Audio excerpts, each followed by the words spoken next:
සුබෝදෑසනක් සියලු දෙනාටම ඇහෙනවා සහ පේනවා ඇති කියලා මම විශ්වාස කරනවා. පේනවද මේ ප්‍රසන්ටේෂන් එක පේනවද? කාට හරි උත්තරයක් දෙන්න පුළුවන් නම් ගොඩක් හොඳයි. ඒතර මම දන්නවා හරියටම වැඩි වෙනවා. right. okay. very good. excellent. මම හිතන්නේ ගිය සැරේට වඩා අපි මේ දැන් දියුණු වෙලා තියෙනවා මේ ඔන්ලයින් ක්‍රමයට. මම හිතන්නේ පොඩි ළමයි පවාම ඔන්ලයින් කමෙන්ට් පුරුදු වෙලා තියෙන හින්දා බය වෙන්න දෙයක් නැහැ. ඕන එකක් තියෙනවා මේ ටෙක්ස්ට් එකක් දාන්න. ඔයගොල්ලෝ ඕන තියෙන ප්‍රශ්නයක් තියෙනවා නම් මම පාඩමට පටන් ගන්න ඉස්සෙල්ලා මම හිතන්නේ ලලිත් සර් සෑහෙන කොටසක් කවර් කරලා තියෙනවා අපේ වාණිජ්‍ය බැංකුකරණය සම්බන්ධ පාඨමාලාවේ. මම පොඩ්ඩක් මේ දෙක අතර මම කරන කොටසයි ලලිත් සර් කරපු කොටස අතර පොඩි සම්බන්ධතාවයක් පාලමක් මොකක්ද මේ දෙකේ තියෙන සම්බන්ධතාවය කිය පොඩ්ඩක් හඳුන්වලා දීලා ඒකේ පිළිබඳ පැහැදිලි කිරීමක් කරලා මගේ පාඩමට යොමු වෙන්න කියලා මම කල්පනා කරේ. එතකොට ඔයගලන්ට පොඩි අවබෝධයක් තියෙනවා මොකක්ද මේකේ වෙන්නේ කියලා. හරි? ප්‍රථම ලලිත් සර් කරේ අපි බැංකු වාණිජ්‍ය බැංකුකරණය කියන එක වාණිජ්‍ය බැංකුවක් විදිහට නැත්නම් වාණිජ්‍ය බැංකුකරණයේ ව්‍යාපාරයක් විදිහට කොහොමද කරගෙන යන්නේ කියන එක පිළිබඳව තමයි මේ පාඨමාලාව දිගහැරෙන්නේ.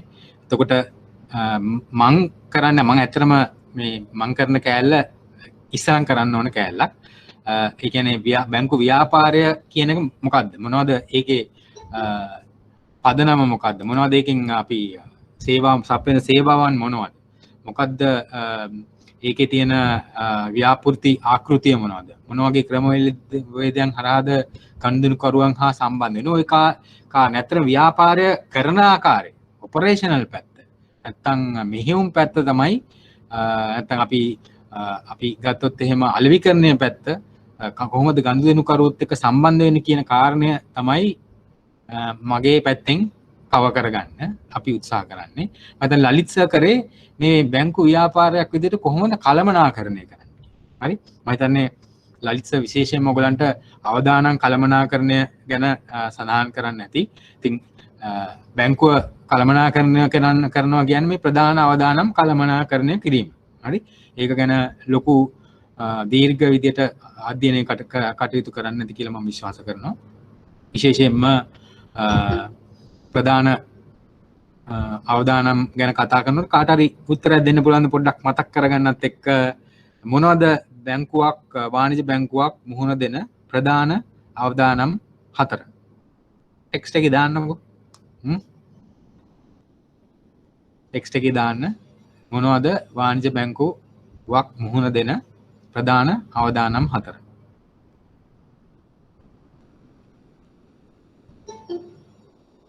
මෙහෙයුම් අවදානම් කියලා කෙනෙක් කියනවා. ද්‍රවශීලතා අවදානම් කියලා තව කෙනෙක් කියනවා. ඔව් ද්‍රවශීලතා අවදානම, ණය අවදානම, ද්‍රවශීලතා අවදානම, ණය අවදානම.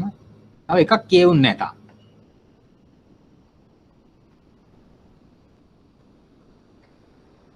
ප්‍රාග්ධන අවදානම නෙමෙයි වෙළඳ පොළ අවදානම්. හරි? අමායා ෆර්නෑන්ඩෝ අන්තිම එක කිව්වා.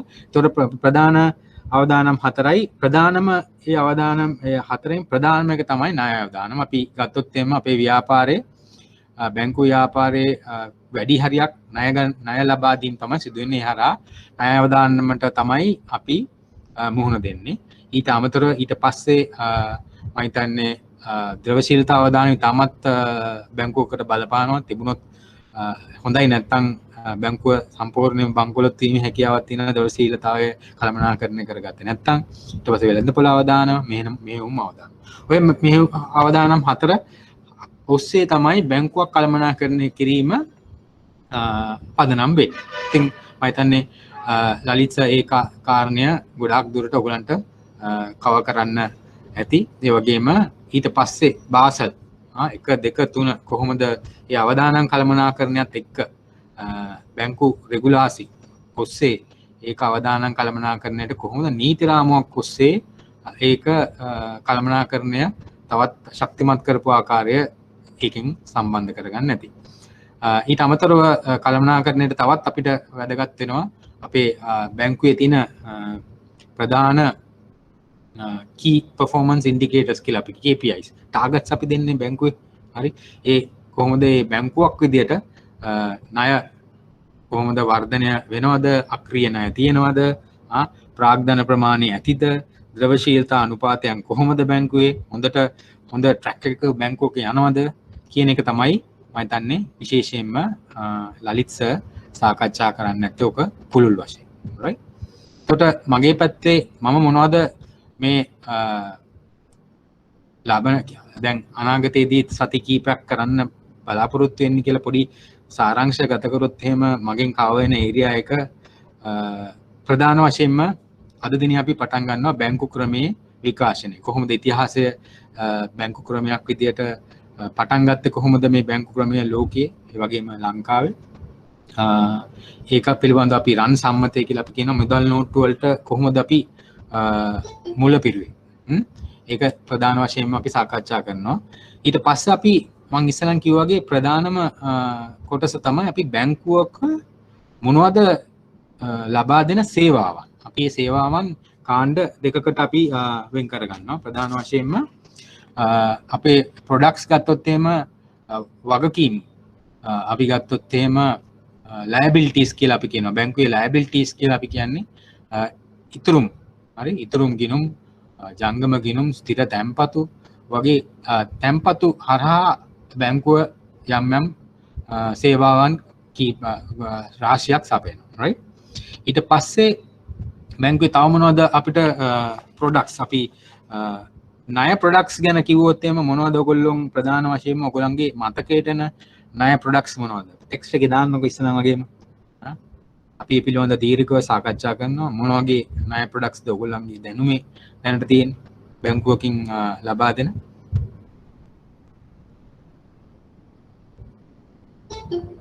නිවාස ණය. ඔව්. තව මොනවද ඔයගොල්ලන් දන්න ණය? දීර්ඝකාලීන ණය. ඔව් නිවාස ණය දීර්ඝකාල කල්බදු. right. leasing කියලා අපි කියනවා. owning, personal loans. ව්‍යාපාර ණය.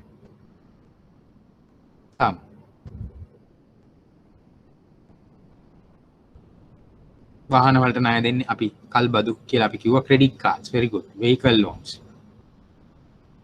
housing loans අපි කතා කරා ඉතින් විශේෂයෙන්ම මීට අමතරව අපිට ගත්තොත් එහෙම දැන් ඔයගොල්ලන්ට කියවුන්නේ නැත්තේ කැට් නැති ඒවා ගත්තොත් එහෙම බැංකුව අයිරා ප්‍රධානම ප්‍රොඩක්ට් එකක් හරි එතකොට ලීසින් කියන්නේ ඒතර OD අපි දැන් කිව්වා බැංකුව අයිරා ඒතකොට චක්‍රීය ණය ඉතින් මේ වගේ විශාල සේවාවන් ප්‍රමාණයක් බැංකුවක් මගින් සපයනවා. හරි.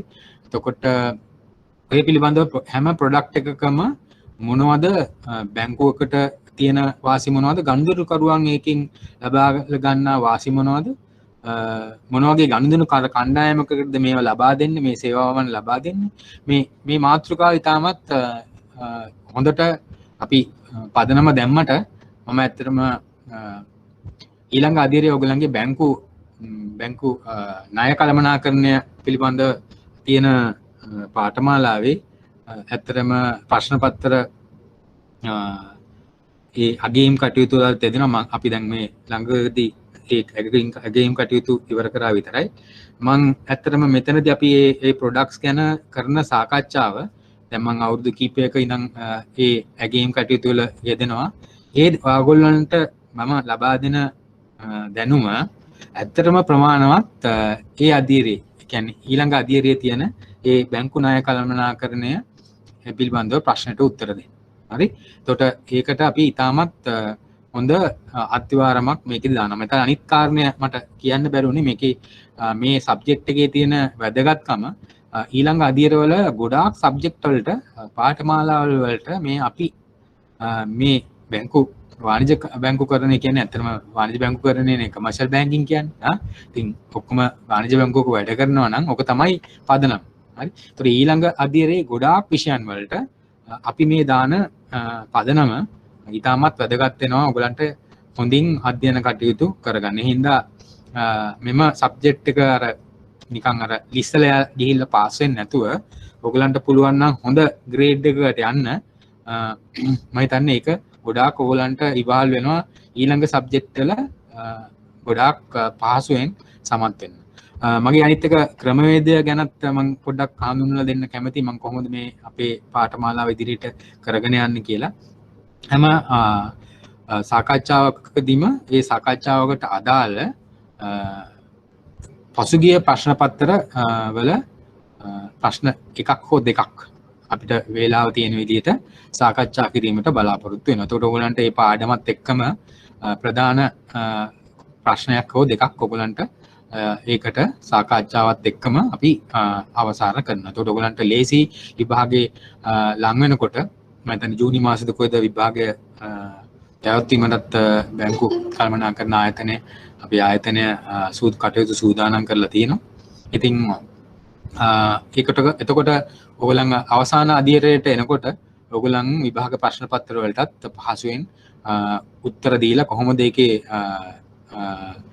හැඩහුරුව මොකද්ද බැංකුවක විභාගයකදී ප්‍රශ්නකට උත්තර දීමේදී මොන වගේ ආකෘතියක්ද තියෙන්නේ ඒකට කොහොමද ඔයගොල්ලෝ අප්‍රෝච් කරන්න ඕනේ කොහොමද කියන එක පිළිබඳව යම්කිසි අවබෝධයක් එනවා. එතකොට අර වෙනමම ප්‍රශ්න පත්‍ර පාස් පේපර්ස් කරන්න අවශ්‍යතාවය තියෙන කට්ටියට කරන්න පුළුවන්. නමුත් මේ අධ්‍යයන කටයුතුත් එක්කම මේ ප්‍රශ්න ටික කරන්න පුළුවන් කට්ටිය ඉන්නවා නම් හොඳ සමාර්ථයකට යන්න පුළුවන්. හරි.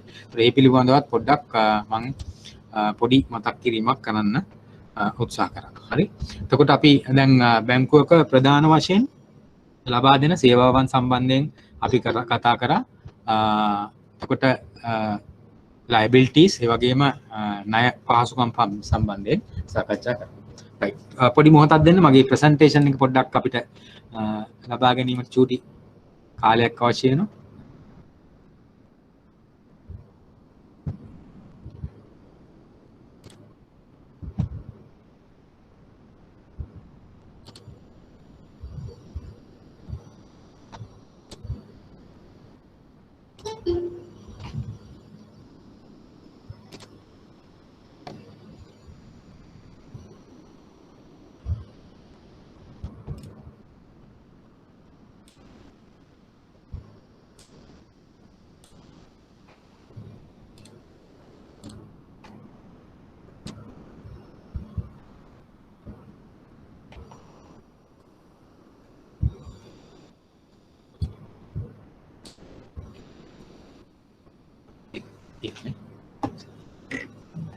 දෙකම තියෙනවා. right. එතකොට මට අර question paper දෙකක් තියෙනවා. මම කාලෙකට කොහෙද? right. මේක තමයි මම හිතන්නේ පේනවා ඇති කියලා මම විශ්වාස කරනවා කට්ටියටම presentation එක. right. එතකොට අපි සාකච්ඡා කරමින් හිටියේ අපි අනාගතයේදී සාකච්ඡා කරන සේවාවන් සම්බන්ධයෙන්. එතකොට අපි ප්‍රධාන වශයෙන් බැංකුවේ ලබා දෙන සේවාවන් විශේෂයෙන් ණයාංශයෙන් ලබා දෙන සේවාවන් කොටස් දෙකකට ප්‍රධාන වශයෙන් අපි බෙදලා තමයි සාකච්ඡා කරන්නේ. අපි housing loan, එතකොට ව්‍යාපාර ණය, බැංකු අයිරා, ඒ සියල්ලම යම්කිසි පොලි ආදායමක් උපයා ගන්න බැංකුවට ආදායම ප්‍රධාන ආදායමක් වන පොලි ආදායම උපයන ක්‍රමවේදයක්. ඒ හැම එකකින්ම බැංකුවකට පොලි ආදායමක් ලැබෙනවා. ඒ වගේම බැංකුව විශේෂයෙන්ම පොලි ආදායම් ලබා දෙන සේවාවන් විතරක් නෙමෙයි පොලි ආදායමට අමතරව අපි ඒකට කියනවා ගාස්තු ආදායම්. පොලි නොවන ආදායම් ලබන සේවාවන් බොහොමයක් සපයනවා. right. ඔයගොල්ලන්ට කියන්න පුළුවන්ද පොලි ආදායමක් නොවන සේවාවන් මොනවද ඔයගොල්ලෝ දන්න බැංකුවක් විසින් සපයන?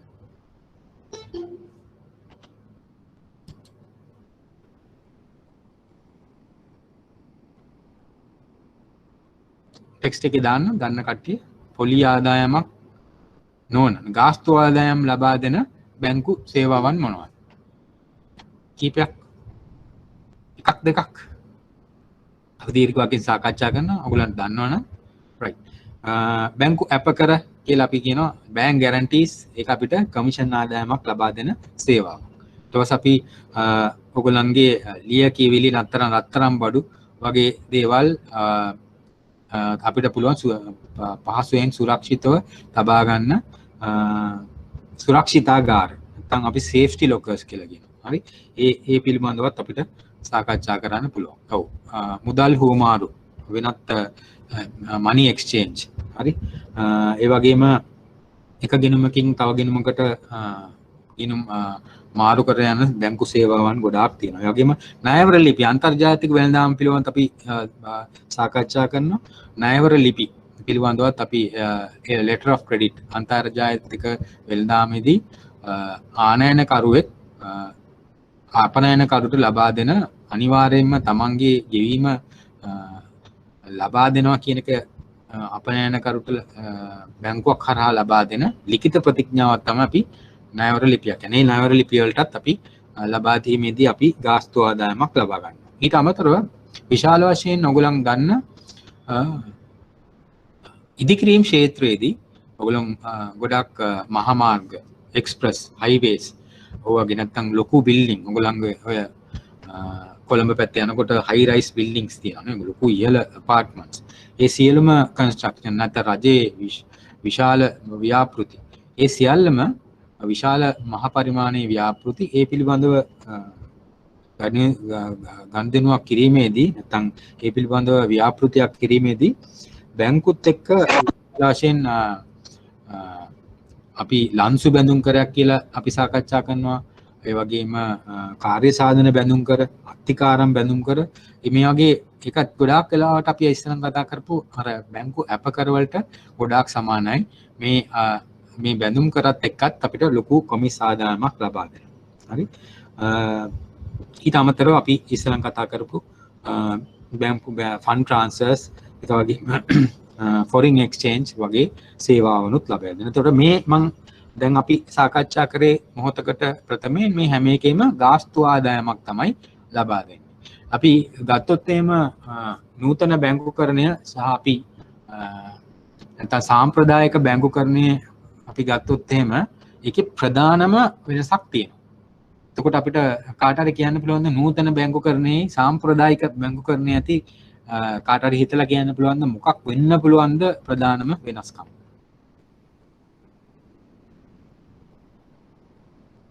තප්පර කීපයක් දෙන්නම් ඔයගොල්ලන්ගේ පොඩක් මොලේ පොඩක් වෙහෙසලා උත්තරයක් ගන්න පුළුවන්ද කියලා බලමු. දැන් අපි කියපු තැන උත්තරේ තියෙනවා.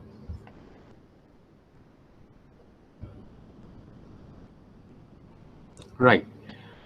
ප්‍රධානම වෙනස තමයි සාම්ප්‍රදායික බැංකුකරණයේ ගොඩක් වෙලාවට අපි පොලි ආදායම මත තමයි අපේ ලාභය තීරණය වෙන්නේ. බැංකු ගොඩක් වෙලාවට පොලි ආදායම තමයි ඒ කියන්නේ තැන්පත්කරුවන්ට ලබා දෙන කට්ටියට ඒගොල්ලන්ට පොලියක් ගෙවනවා ණය වලට පොලි ආදායමක් ලබනවා. මේ දෙකේ වෙනස තමයි අවසානයේ ලාභය විදියට සටහන් වුනේ.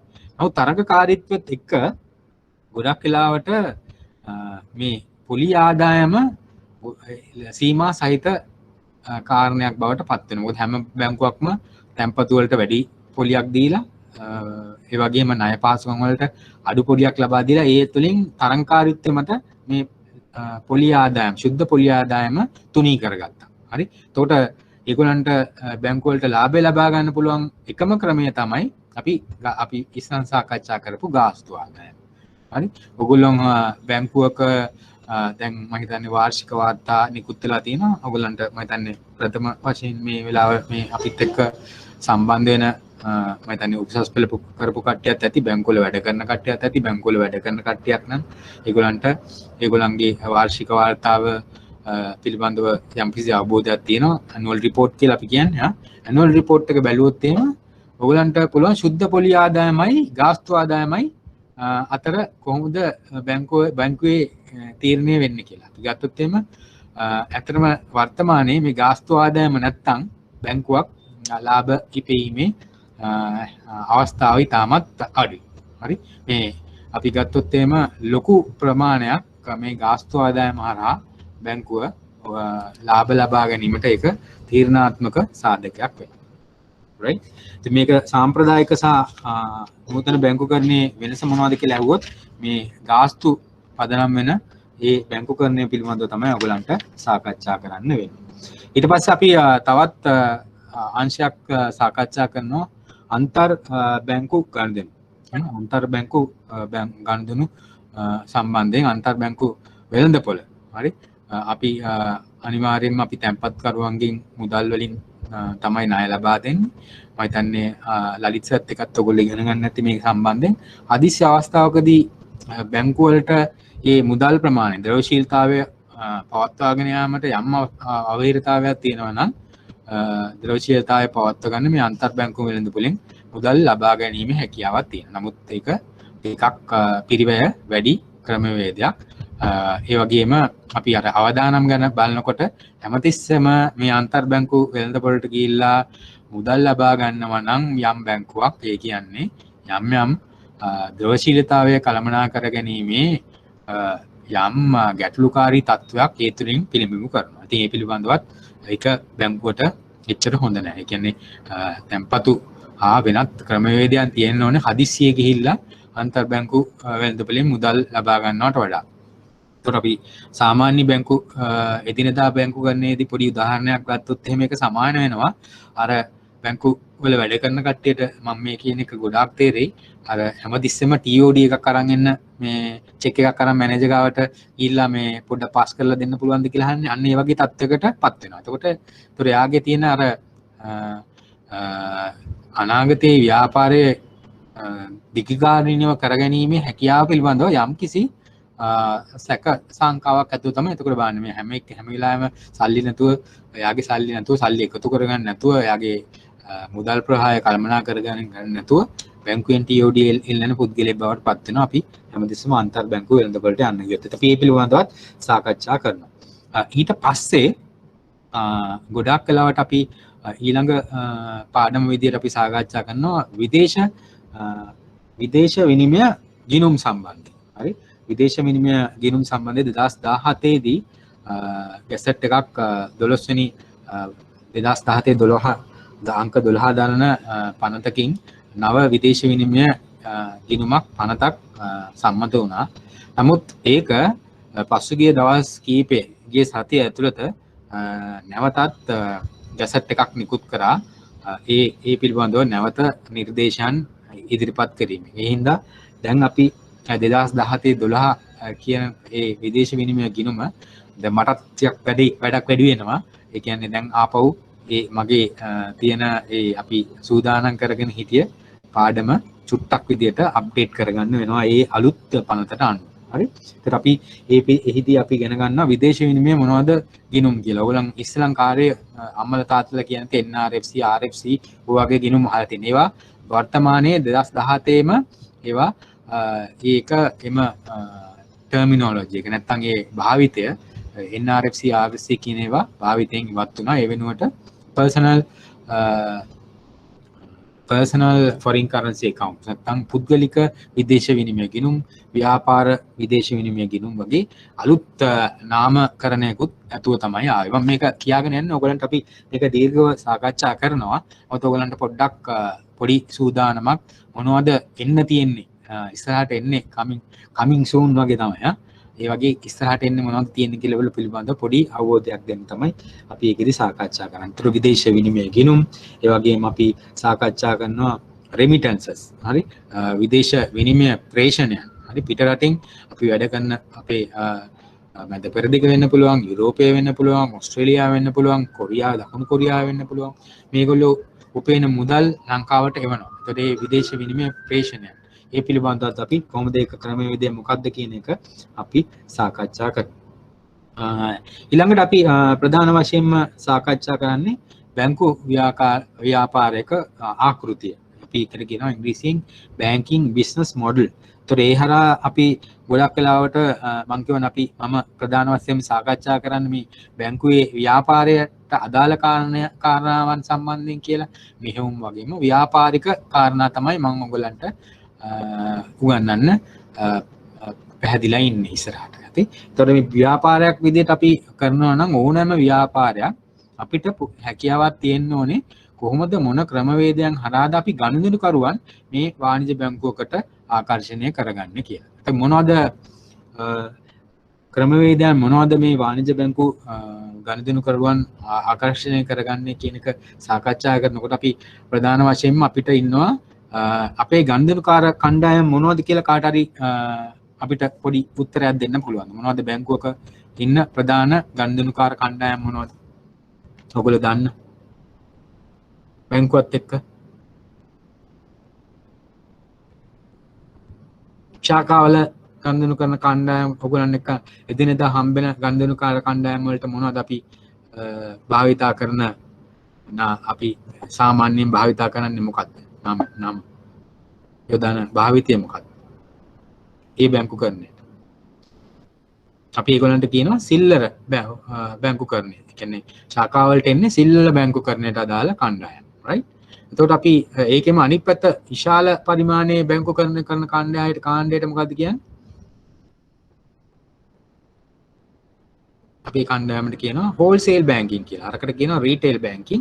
ඊට හෝල්සේල් බැංකින්. හෝල්සේල් බැංකින්ම තමයි අපි ආයතනික බැංකුකරණය කියලා අපි කියන්නේ. නැත්නම් කෝපරේට් බැංකින් කියන්නේත් ඒකම තමයි. ඒගොල්ලන්ගේ ප්‍රධාන කාර්යය විශාල කණ්ඩායමක් වැඩ කරන කෝපරේට් බැංකින්. ඒගොල්ලෝ කෝපරේට් බැංකින් එකෙන් තමයි ඔයගොල්ලෝ දන්න විශාල මහා පරිමාණයේ ආයතනත් එක්ක සම්බන්ධ වෙන්නේ. අපි ගත්තොත් එහෙම ඩයලොග් එක වෙන්න පුළුවන්, නැත්නම් ඊමාස් එක වෙන්න පුළුවන්, නැත්නම් ජෝන් කීල්ස්, හේලිස් වගේ මහා පරිමාණයේ ව්‍යාපාරික ආයතන බැංකුවත් එක්ක සම්බන්ධ වෙන, ඒ කියන්නේ ඒගොල්ලොත් ගනුදෙනුකාර කණ්ඩායමක්නේ.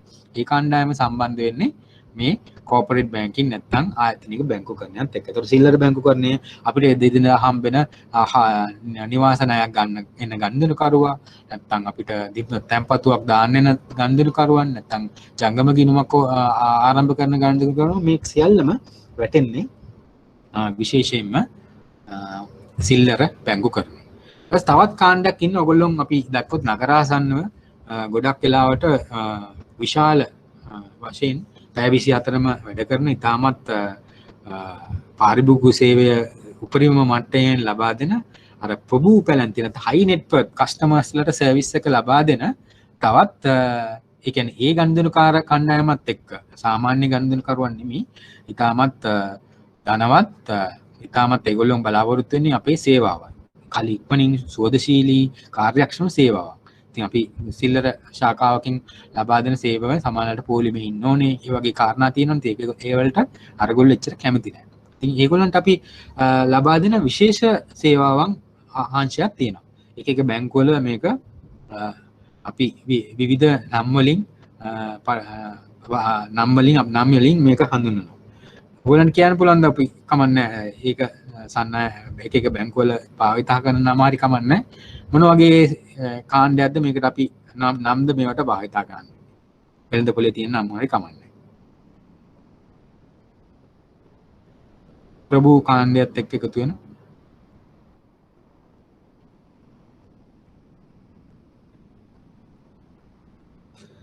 ඔයගොල්ලන් අහලා ඇති ප්‍රීමියර් සෙන්ටර් හරි නැත්නම් පිනකල් සෙන්ටර්ස් හරි ඒ වගේ ගොඩාක් වින්ටේජ් වගේ HSBC එකේ වින්ටේජ් හරි ප්‍රීමියර් සෙන්ටර් කියලා ගොඩක් බැංකු භාවිතා කරනවා. ඉතින් මේ වගේ බැංකු සේවාවන් සපයන එක පුද්ගලික බැංකුකරණයත් එක්ක සම්බන්ධ වෙච්ච ඒක පුද්ගලික ගනුදෙනුකරුවන් සම්බන්ධ කරගන්න ක්‍රමයක්.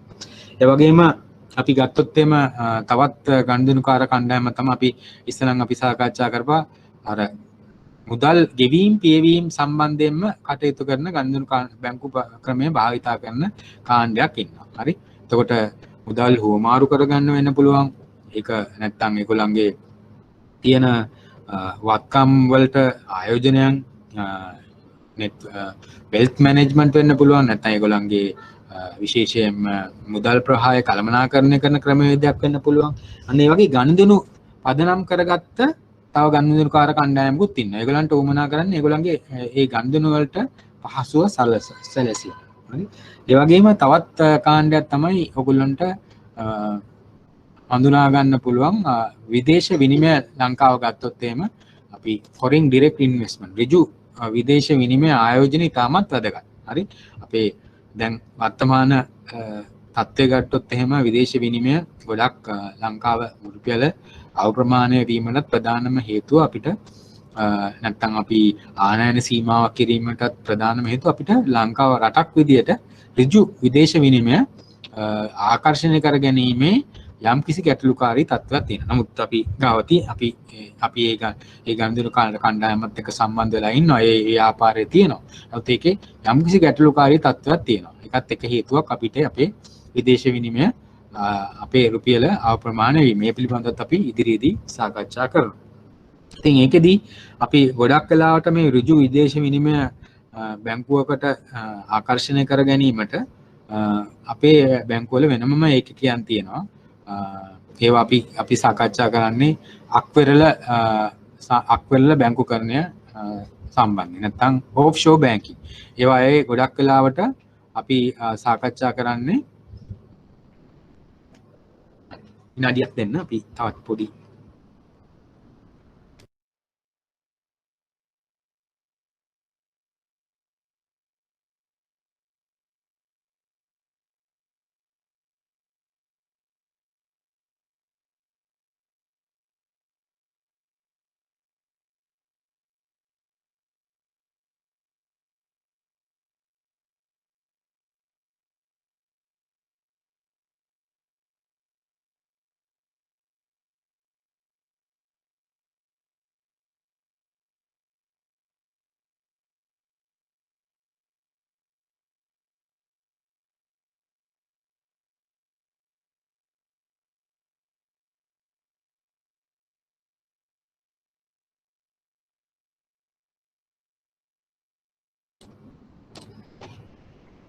right.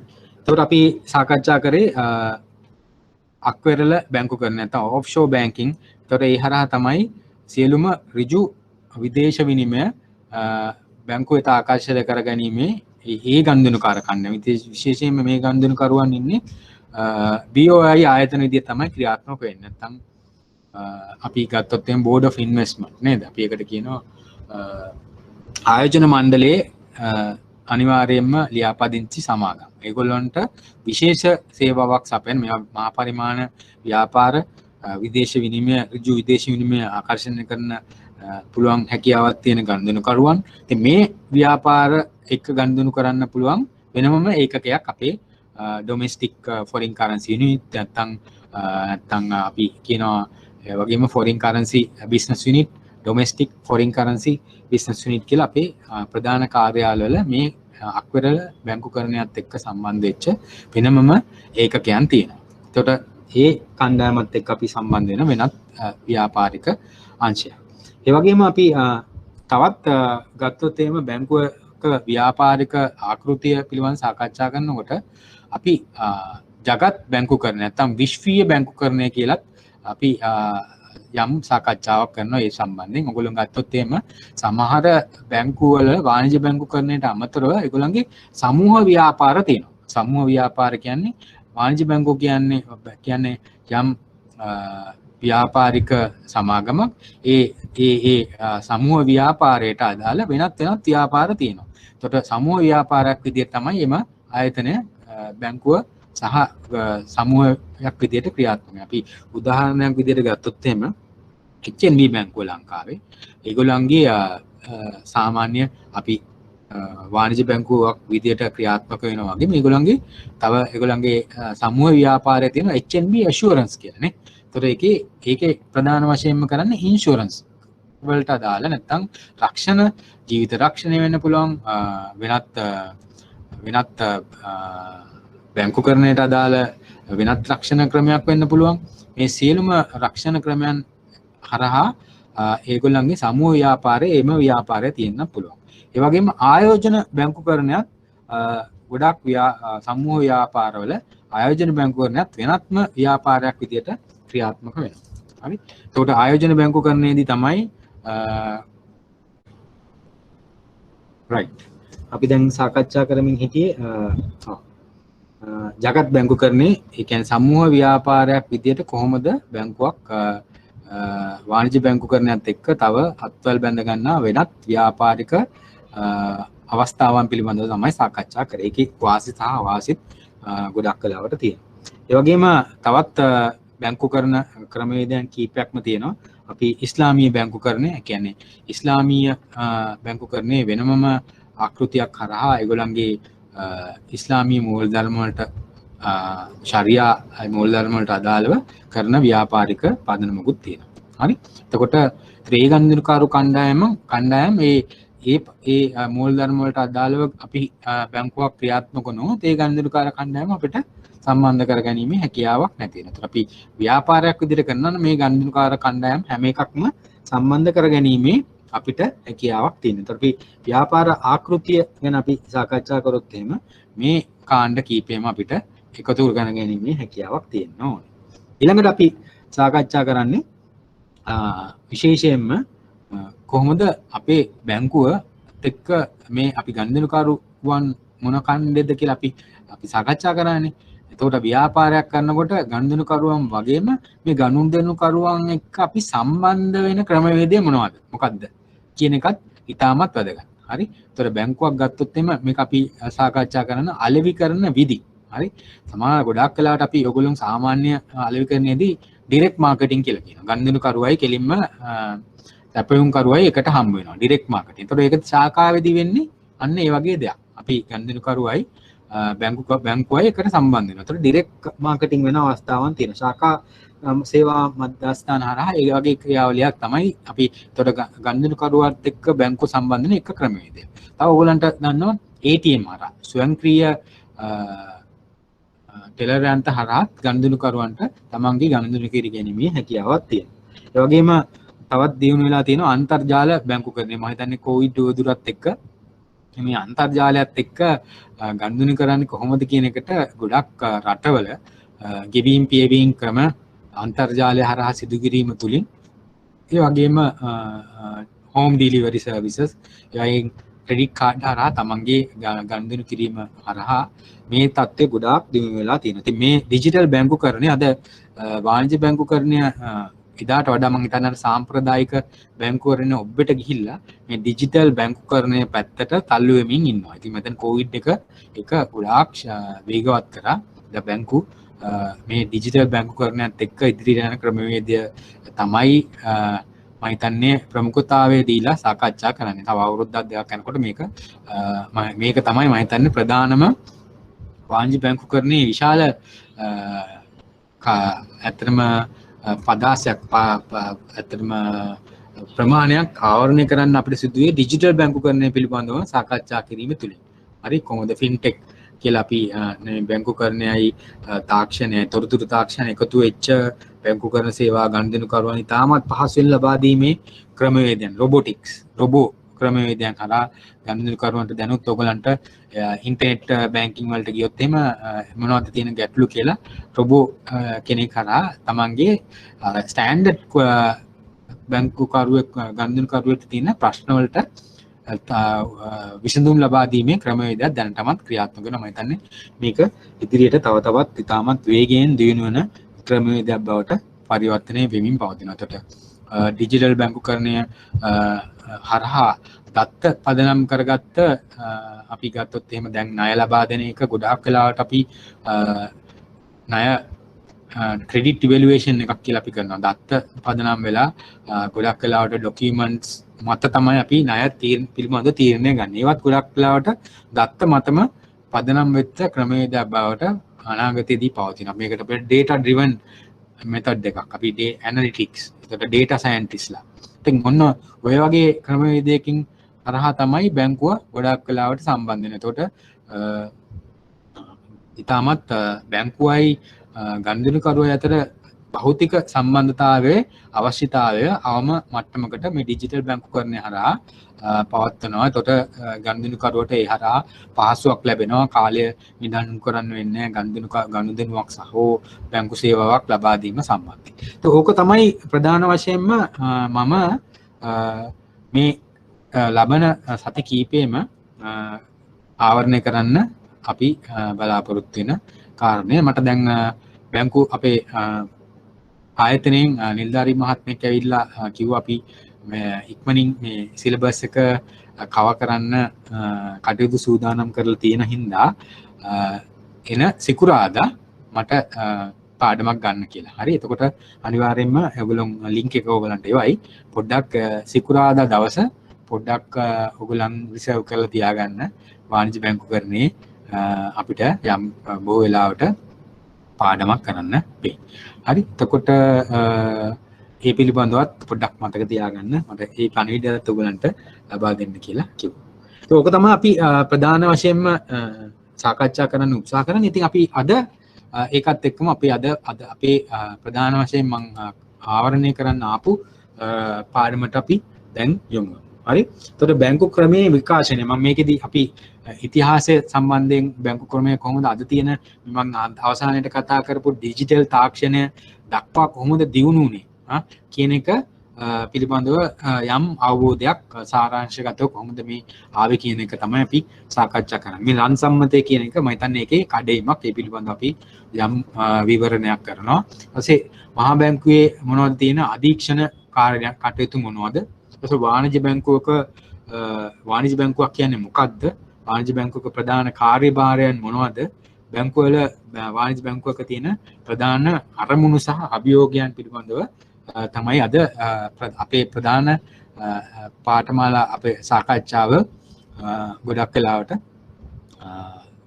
කරන්නේ. ඒකට අපි බලමු අපි කොහොමද මේකේ ආරම්භයක් ගන්න කියලා. මම හිතන්නේ මෙතනදී අපි පොඩි පින්තූර රාමුවකින් පෙන්වන්න උත්සාහ කරන්නේ. ඔයගොල්ලෝ මම හිතන්නේ වාණිජ්‍ය විෂය නැත්තම් ඒකට ඔය 6 වෙන සහ 7 වෙන පන්තිවලදී මේකට ආරම්භ වෙනකොට මේ බාටා ක්‍රමය ගැන ඔයගොල්ලෝ ඉගෙන ගන්න. ඉතින් එතනදී ගොඩක් වෙලාවට ආයත අතීතයේදී හෝමාරුව ගොඩක් වෙලාවට උනේ තමන්ගේ ගාව තියෙන අතිරික්ත භාණ්ඩ හෝමාරු හරහා. හරි. ඒක වෙන්න පුළුවන් තමන් සත්ව ඒ පාලනයේ ඉන්නවනම් ඒගොල්ලොන් ගාව යම් සත්ව ආහාර වලට අදාළ ඒවා ඒ වගේ නිෂ්පාදනයන් තියෙනවා. ඒ වගේම කෘෂිකාර්මික කටයුතු වල වෙන්න පුළුවන් නැත්නම් ඒක වෙන්න පුළුවන් වී වෙන්න පුළුවන් ප්‍රධාන ආහාරයට අදාළ වෙනත් ධාන්‍ය වර්ග වෙන්න පුළුවන් නැත්නම් පළතුරු මේ වගේ විවිධ දේවල් වෙන්න පුළුවන්. නැත්නම් ඒගොල්ලොන් ඇඳුම් වර්ග වෙන්න පුළුවන් නැත්නම් සම්භාණ්ඩ වෙන්න පුළුවන්. මේ වගේ අතිරික්ත භාණ්ඩ හෝමාරු කර ගැනීම තමයි මෙතනදී උනේ. ඒත් ඒගොල්ලොන්ට අර හෝමාරු මාධ්‍යයක් තිබුණේ නැහැ. තමන්ගේ අතිරික්තය හෝමාරු කරගත්ත එක තමයි මේ බාටා ක්‍රමය හරහා සිදු වුනේ. ඒතර අපි ඊළඟ පින්තූරෙන් අපිට පේන්නේ මේ කොහොමද ලංකාවේ මේ ව්‍යාපාරය අපි ඉතිහාසයට අතීතේ අපේ මම හිතන්නේ 1000 ඕල් සිලෝන් කියලා මේකේ තියෙන්නේ නේද? එතකොට අපේ ඒ කියන්නේ ගොඩාක් වෙලාවට අපේ ඉංගලන්තය නැත්තම් බ්‍රිටිෂ් කොලනි එකක් විදිහට ලංකාව පවතිද්දී 1700 මම හිතන්නේ 15න් පස්සේ 1800 මම හිතන්නේ 815න් පස්සේ ගොඩක් වෙලාවට අපේ ලංකාව බ්‍රිතාන්‍ය අධිරාජ්‍යයක් බවට පත් වුණා.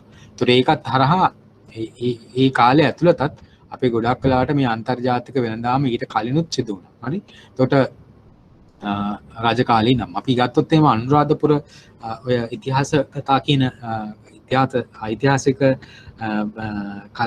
ඇත්තටම තොරතුරු අනුව අනුරාධපුරය තමයි මේ ප්‍රධාන රාජධානියක් වීමට ප්‍රධාන හේතුවක් වුණේ මේ වෙළඳාමට අදාළව මේ අපි ගත්තොත් එහම ඔයගොල්ලන් අපේ සිටියම මතකනේ හරියටම ලංකාවේ බටහිර පැත්තයි නැගෙනහිර පැත්තයි සම්බන්ධ කරන ප්‍රධාන කේන්ද්‍රගත ස්ථානයක් විදිහට තමයි අපිට අනුරාධපුරය හඳුනා ගන්න පුළුවන්. ඒකෙන් තමයි මේ අනුරාධපුරේ අපේ ප්‍රධානම කියන්නේ වෙළඳ අපේ ප්‍රධාන අගනගරය වුණේ ඒකේ තියෙන වෙළඳ පොලක් ඒකේ එතනදී තිබීම හරහා. ඒ කියන්නේ ඊසාන දිගින් එන චීනය, ජපානයේ පැත්තෙන් එන වෙළඳ කරුවයි ඒ වගේම මේ පැත්තෙන් බටහිරින් එන යුරෝපීය හරි නැත්නම් අරාබිකරෙන් එන වෙළඳ කරුවන් වෙළඳුන් අපේ ලංකාව කේන්ද්‍ර ස්ථානයක් කරගෙන කියන්නේ අපි මේ පැත්තෙන් ගත්තොත් එම් මන්නාරම් පැත්තෙන් අපේ තියෙනවා වරායක් මේ පැත්තෙන් තිරුකුණාමලට කියන්නේ ගෝකන්න කියලා ඉස්සර කියලා තියෙන මේ දෙකෙන් එන කට්ටිය මෙතනදී භාණ්ඩ හොමාරු කරගෙන ඒගොල්ලන් වෙළඳාම් කරගෙන ඒගොල්ලෝ ආපහු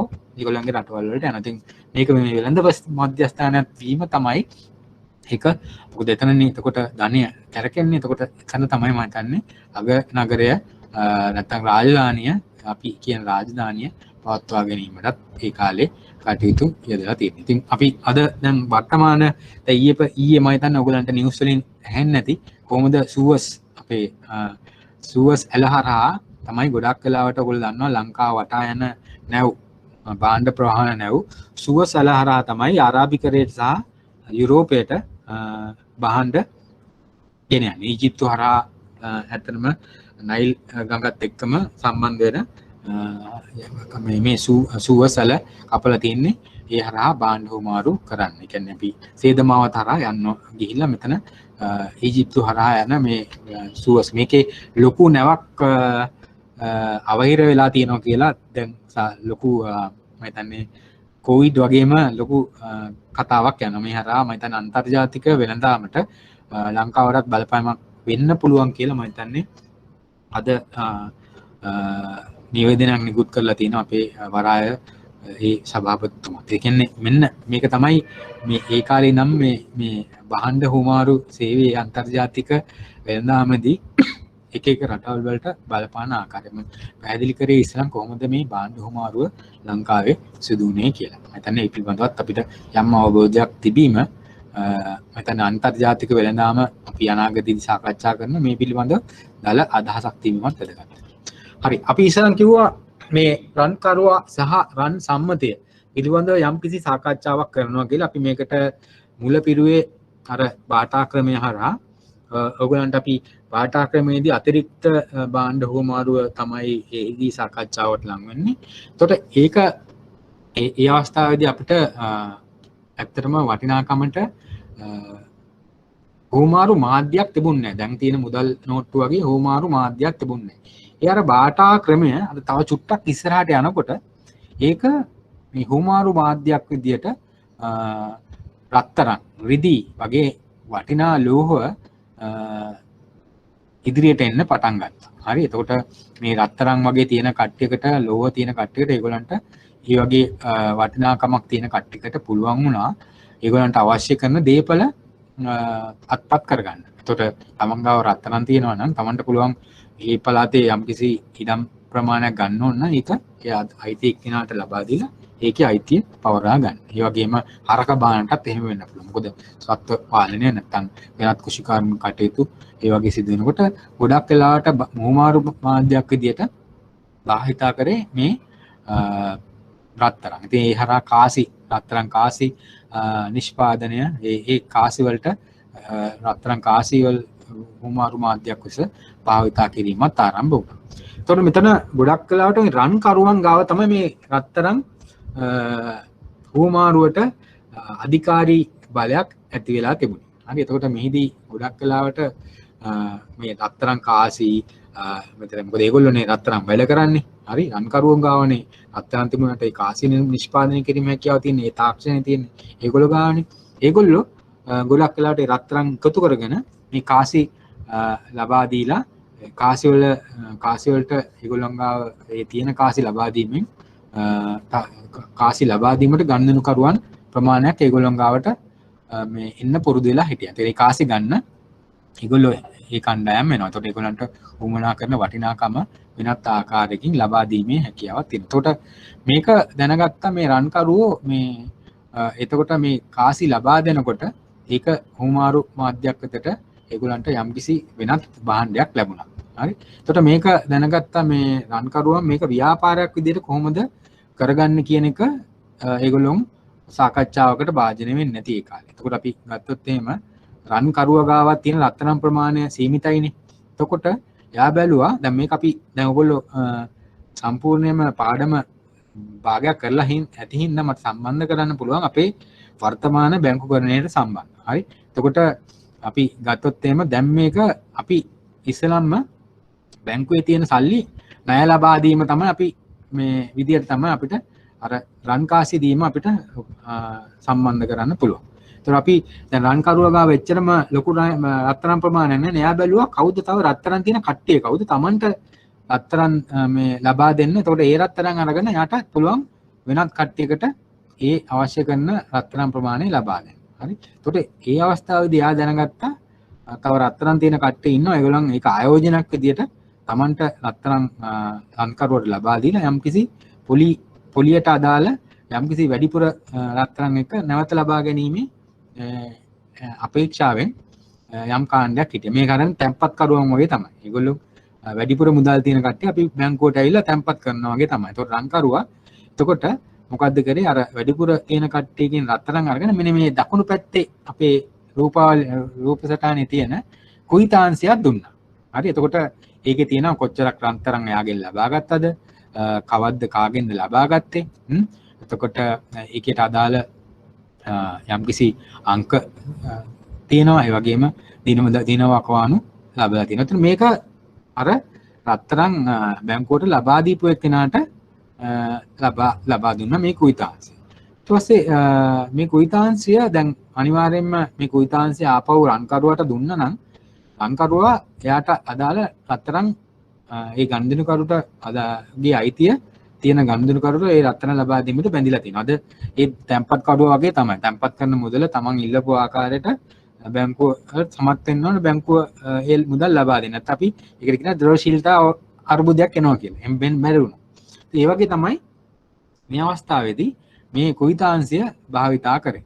එතකොට මේ කුයිතාංශය පහුකාලීනව මේ කුයිතාංශය දරන කට්ටිය අතේ තියෙන කට්ටියට පුළුවන් වුණා දැන් මිනිස්සු දැනගත්තා මේ කුයිතාංශය තියෙන කට්ටිය මේ අදාළ රත්තරන් ආයතනයේ යාගේ රත්තරන් තියෙනවා මේක අරගෙන මේ කුයිතාංශයේ අයිතිකරුට පුළුවන් ආපහු ඒ තමන්ගේ අයිතිය නියමාකාරයෙන් පැවරුවම පුළුවන් අවසානයේදී අපි තුන් මේ මනුස්සයට ඉක්මනින් මොනක් හරි රත්තරන් ඕනේ කියලා රන්කරුවල් ගාවට යන්න නැතුව ඒකට අදාළ වටිනාකමක් තියෙන දෙයක් එයාට ලැබෙනවා නම් මේ කුයිතාංශය ලබා දීලා එයාටත් ඕන නම් ඉඩමක් උනත් ගන්න පුළුවන්. ඉඩමක් නැත්නම් හරකක් ගන්න. ඒ වගේ ඕමාරු මාධ්‍යයක් විදියට මේක භාවිතා වෙන්න පටන් ගත්තා. පේනවා ඇති දැන් ඔයගොල්ලන්ට මේක හරහා වෙන්නේ. මෙන්න මේක තමයි මේ මුදල් නෝට්ටු වලට ඒ හුමාරු මාධ්‍යයක් විදිහට මුදල් නෝට්ටු ඇතිවීමේ මූලික ඉතිහාසය. හරි. එතකොට මේක තමයි පටන් ගත්තේ. එතකොට රන්කරුව බැලුවා දැන් නියම වැඩිනේ. මොකද්ද අපි ගාව රන්තරන් තිබුණෙත් නෑ. ඒකට අපි රත්තරන් වලට මේගොල්ලන්ට කාණ්ඩ වලට අපි කුයිතාංශ දුන්නා. ඒකට වටිනාකමක් හම්බෙලා ඒගොල්ලන්ගේ නමින් යන කුයිතාංශ වලට. මේගොල්ලෝ බැලුවා මේකත් නියම වැඩක් කියලා. දැන් මෙතන තියෙනවනේ අර එයාගොල්ලන්ගේ ලාංඡනේ. ඒ ලාංඡනේ යටතේ රත්තරන් නැතුවත් මේ විදිහට කුයිතාංශي print කරලා නැත්නම් ඒගොල්ලන් අපි ඒ කාලේ හැටියට යම්කිසි ආකාරයකින් ඒ කුයිතාංශي නිර්මාණය කරගෙන මෙන්න කුයිතාංශي දෙන්න පටන් ගත්තා. ඒ හෝමාරු කරන දෙයක් විදිහට මුදල් නෝට්ටුවක් විදිහට දිගින් දිගටම අර මහා බැංකුව මුදල් නෝට්ටු ඉෂුව කරනවා වගේ රන්කරුව පුරුදුනා රත්තරන් නැතුව මුදල් නෝට්ටු නිකුත් කරන්නේ. ඒතකොට ඔන්න සත්‍ය වශයෙන් රත්තරන් හම්බෙලා නැහැ. නමුත් මුදල් නෝට්ටු විදිහට මේ කුයිතාංශي මේ සංසරණය සිදුවේ. ඒකට වටිනාකමක් තියෙනවා. ඒගොල්ලෝ මහ ජනතාවත් ඒ වටිනාකම හෝමා කරන මාධ්‍යයක් විදිහට භාවිතා කරනවා. මෙන්න මේ සංසිද්ධිය. රත්තරන් නැතුව මේ විදිහට මේ කුයිතාංශයට ලබා දීපු ඒ සම්මතය විදිහට ලබා දීපු හෝමාරු මාධ්‍යයක් විදිහට ලබා දීපු වටිනාකම තමයි අපි රන් සම්මතය කියලා සාකච්ඡා කරන්නේ. හරි? ඔයගලන්ට පුළුවන් විදිහට අපි සමහර දේවල් අපි නෝට් දෙන්නේ නැහැ. එතකොට හින්දා මේ අපි මම හිතන්නේ එහා පැත්තේ පොඩි නෝට් එකකුත් තියෙනවා ඔයගලන්ට. ඒකෙත් යම්කිසි ආකාරයකට මේ පිළිවෙල සටහනක් තියෙනවා. Tamanට අවශ්‍ය තියෙනවා නම් යම් දේවල් අපි සාකච්ඡා කරන වෙලාවෙදීම සටහන් කරගන්න පුළුවන්. එතකොට ඔයගලන්ට රන් සම්මතය කියලා නැවතත් මම ඒක නැවතත් ඔයගලන්ට ඒ පිළිබඳව ඉදිරිපත් කරොත් එහෙම මේ රත්තරන් නැතුව මේ රන්කරුවන් විසින් ඒ කුයිතාංශي ඉදිරිපත් කිරීම තුළින් ඒ කුයිතාංශි වලට ඇතිවෙච්ච සත්‍ය වශයෙන් ඇතිවෙච්ච වටිනාකම සම්මතයක් විදියට මහ ජනතාව අතර ඒ පිළිබඳ පිළිගැනීමක් ඇතිවීම තමයි අපි රන් සම්මතය කියලා අදහස් කරන්නේ. මේ වගේ ඇත්තටම ලොකුවට ප්‍රශ්න එන්නේ නැහැ. නමුත් ඔයගලන්ට මේක අපිට මේ වර්තමානයේට ගලප්ප ගන්න යම් කිසි ආකාරයකට හේතුපාදක වෙනවා. ඉතින් ඒ පිළිබඳව යම් අවබෝධයක් තියාගන්න ඔයගලන්ට අනාගතයේදී යම් අධ්‍යයන කටයුතුදී පොඩ්ඩක් මේවා සාකච්ඡාවකට ඔයගලන්ට යොදා ගන්න පුළුවන්. right? ඒතර අපි ඒක තමයි අපි මුදල් නෝට්ටු අපි කිව්ව දැන් මේක කුයිතාංශي පටන් ගත්තා. මුදල් නෝට්ටු වල භාවිතය තිබුණා. නමුත් මේක පහුකාලීනව මේක මේ ටිකක් අවුලක් බවට පත් වුණා. මොකද රාජ්‍යයට ඒකේ පාලනය නැති වුණා. ඒ හරහා යම් වටිනාකම හෝමාරු වීම ආද්‍යයක් ලෙස ඒව කුයිතාංශي නැත්නම් ඊට පස්සේ පත් වුණු මුදල් නෝට්ටු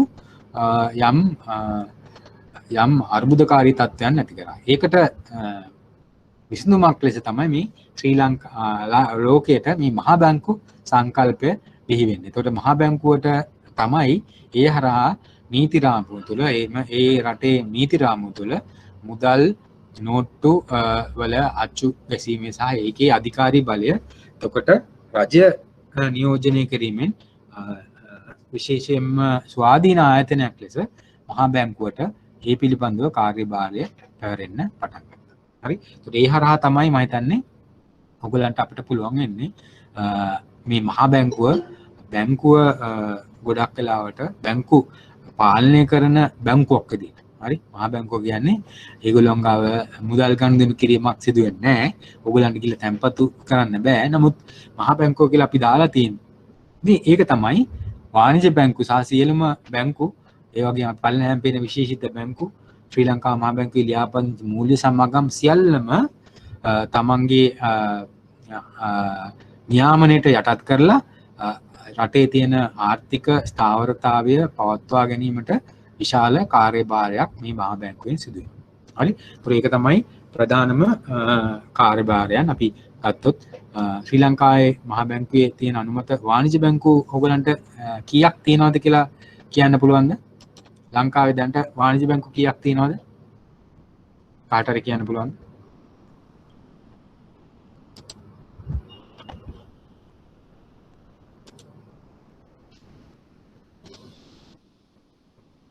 විසි හතරයි කියලා තියෙනවා. ඔන්න 24 කියනවා.